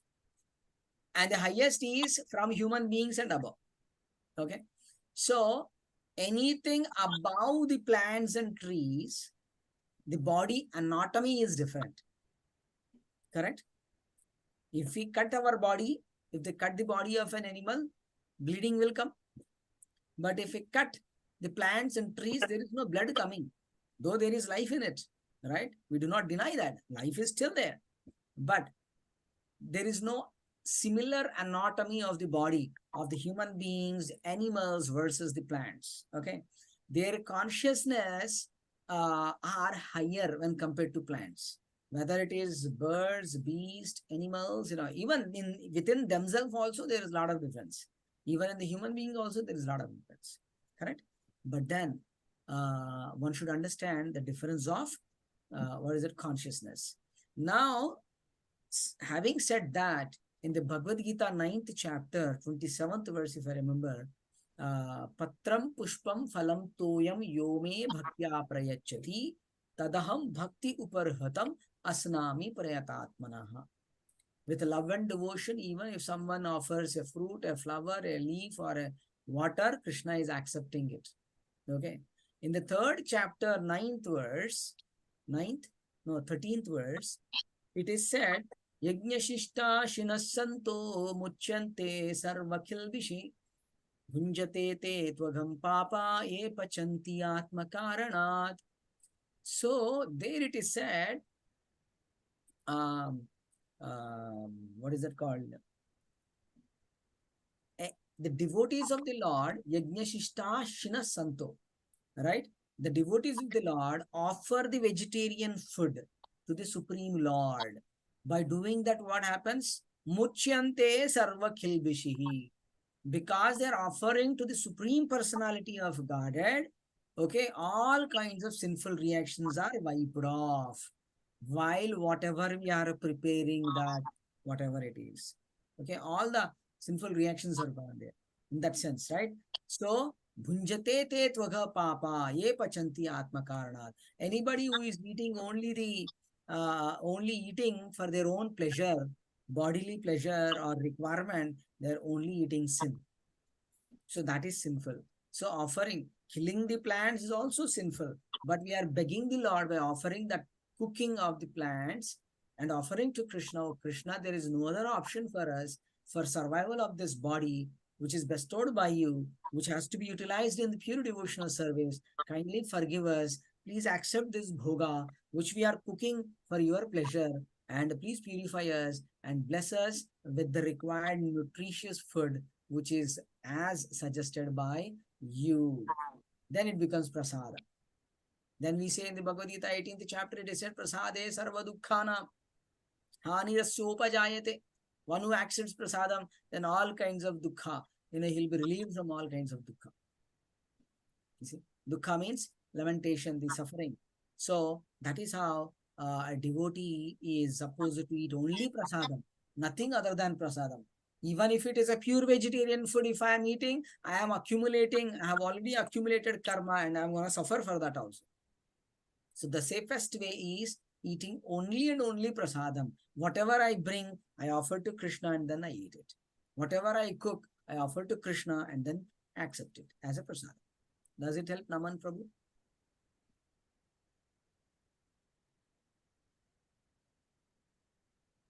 Yes, bro. It helps. Sorry, I was on mute.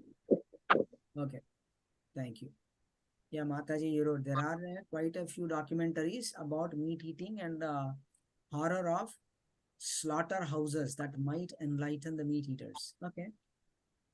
Like Earthlings and Dominion. Okay. That's good. Thank you. Anything else?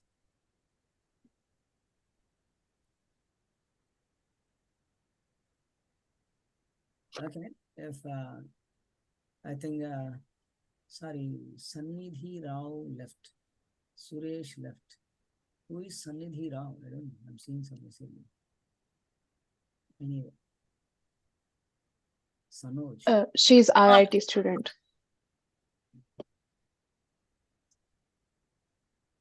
October 15th. Oh, we are getting the old messages here. Fine then. No problem. So, anything else, anybody? Nope. Yes, Mataji, you have something? Well, I just was thinking also we don't get that much karma when we don't, like plants don't have that much karma, like animals or like, especially like cows, they have, like just they have more karma than plants. So we don't eat animals, we don't get their karma. Yeah, we may not get that amount of karma, but still karma is there. Mm-hmm. Still there is, whether it is Whatever the percentage is there, right? Mm-hmm. If I have a COVID virus, 20% or 50%, I'll have to suffer, right? Or Mm-hmm. 100%. Doesn't matter. I have to suffer. So that's how it is. Make So sense? you said a nice point about the degree of the consciousness that plants has, right? It's very low. Hmm. Yeah. That's how it helps us to understand things clearly. Okay. Okay. If not, then we will stop here. Thank you so much for tuning in and giving me this wonderful opportunity. Srila Prabhupada ki Jai. Grantraj Srimad Bhagavad Gita ki Jai. Jai. Thank you everybody for giving this opportunity. Vancha kalpatarubhyaścha kripasindhubhyo patitanam pavanebhyo vaishnavebhyo namo namo. Ananta Koti Vaishnava Vrinda ki Jai. Jai.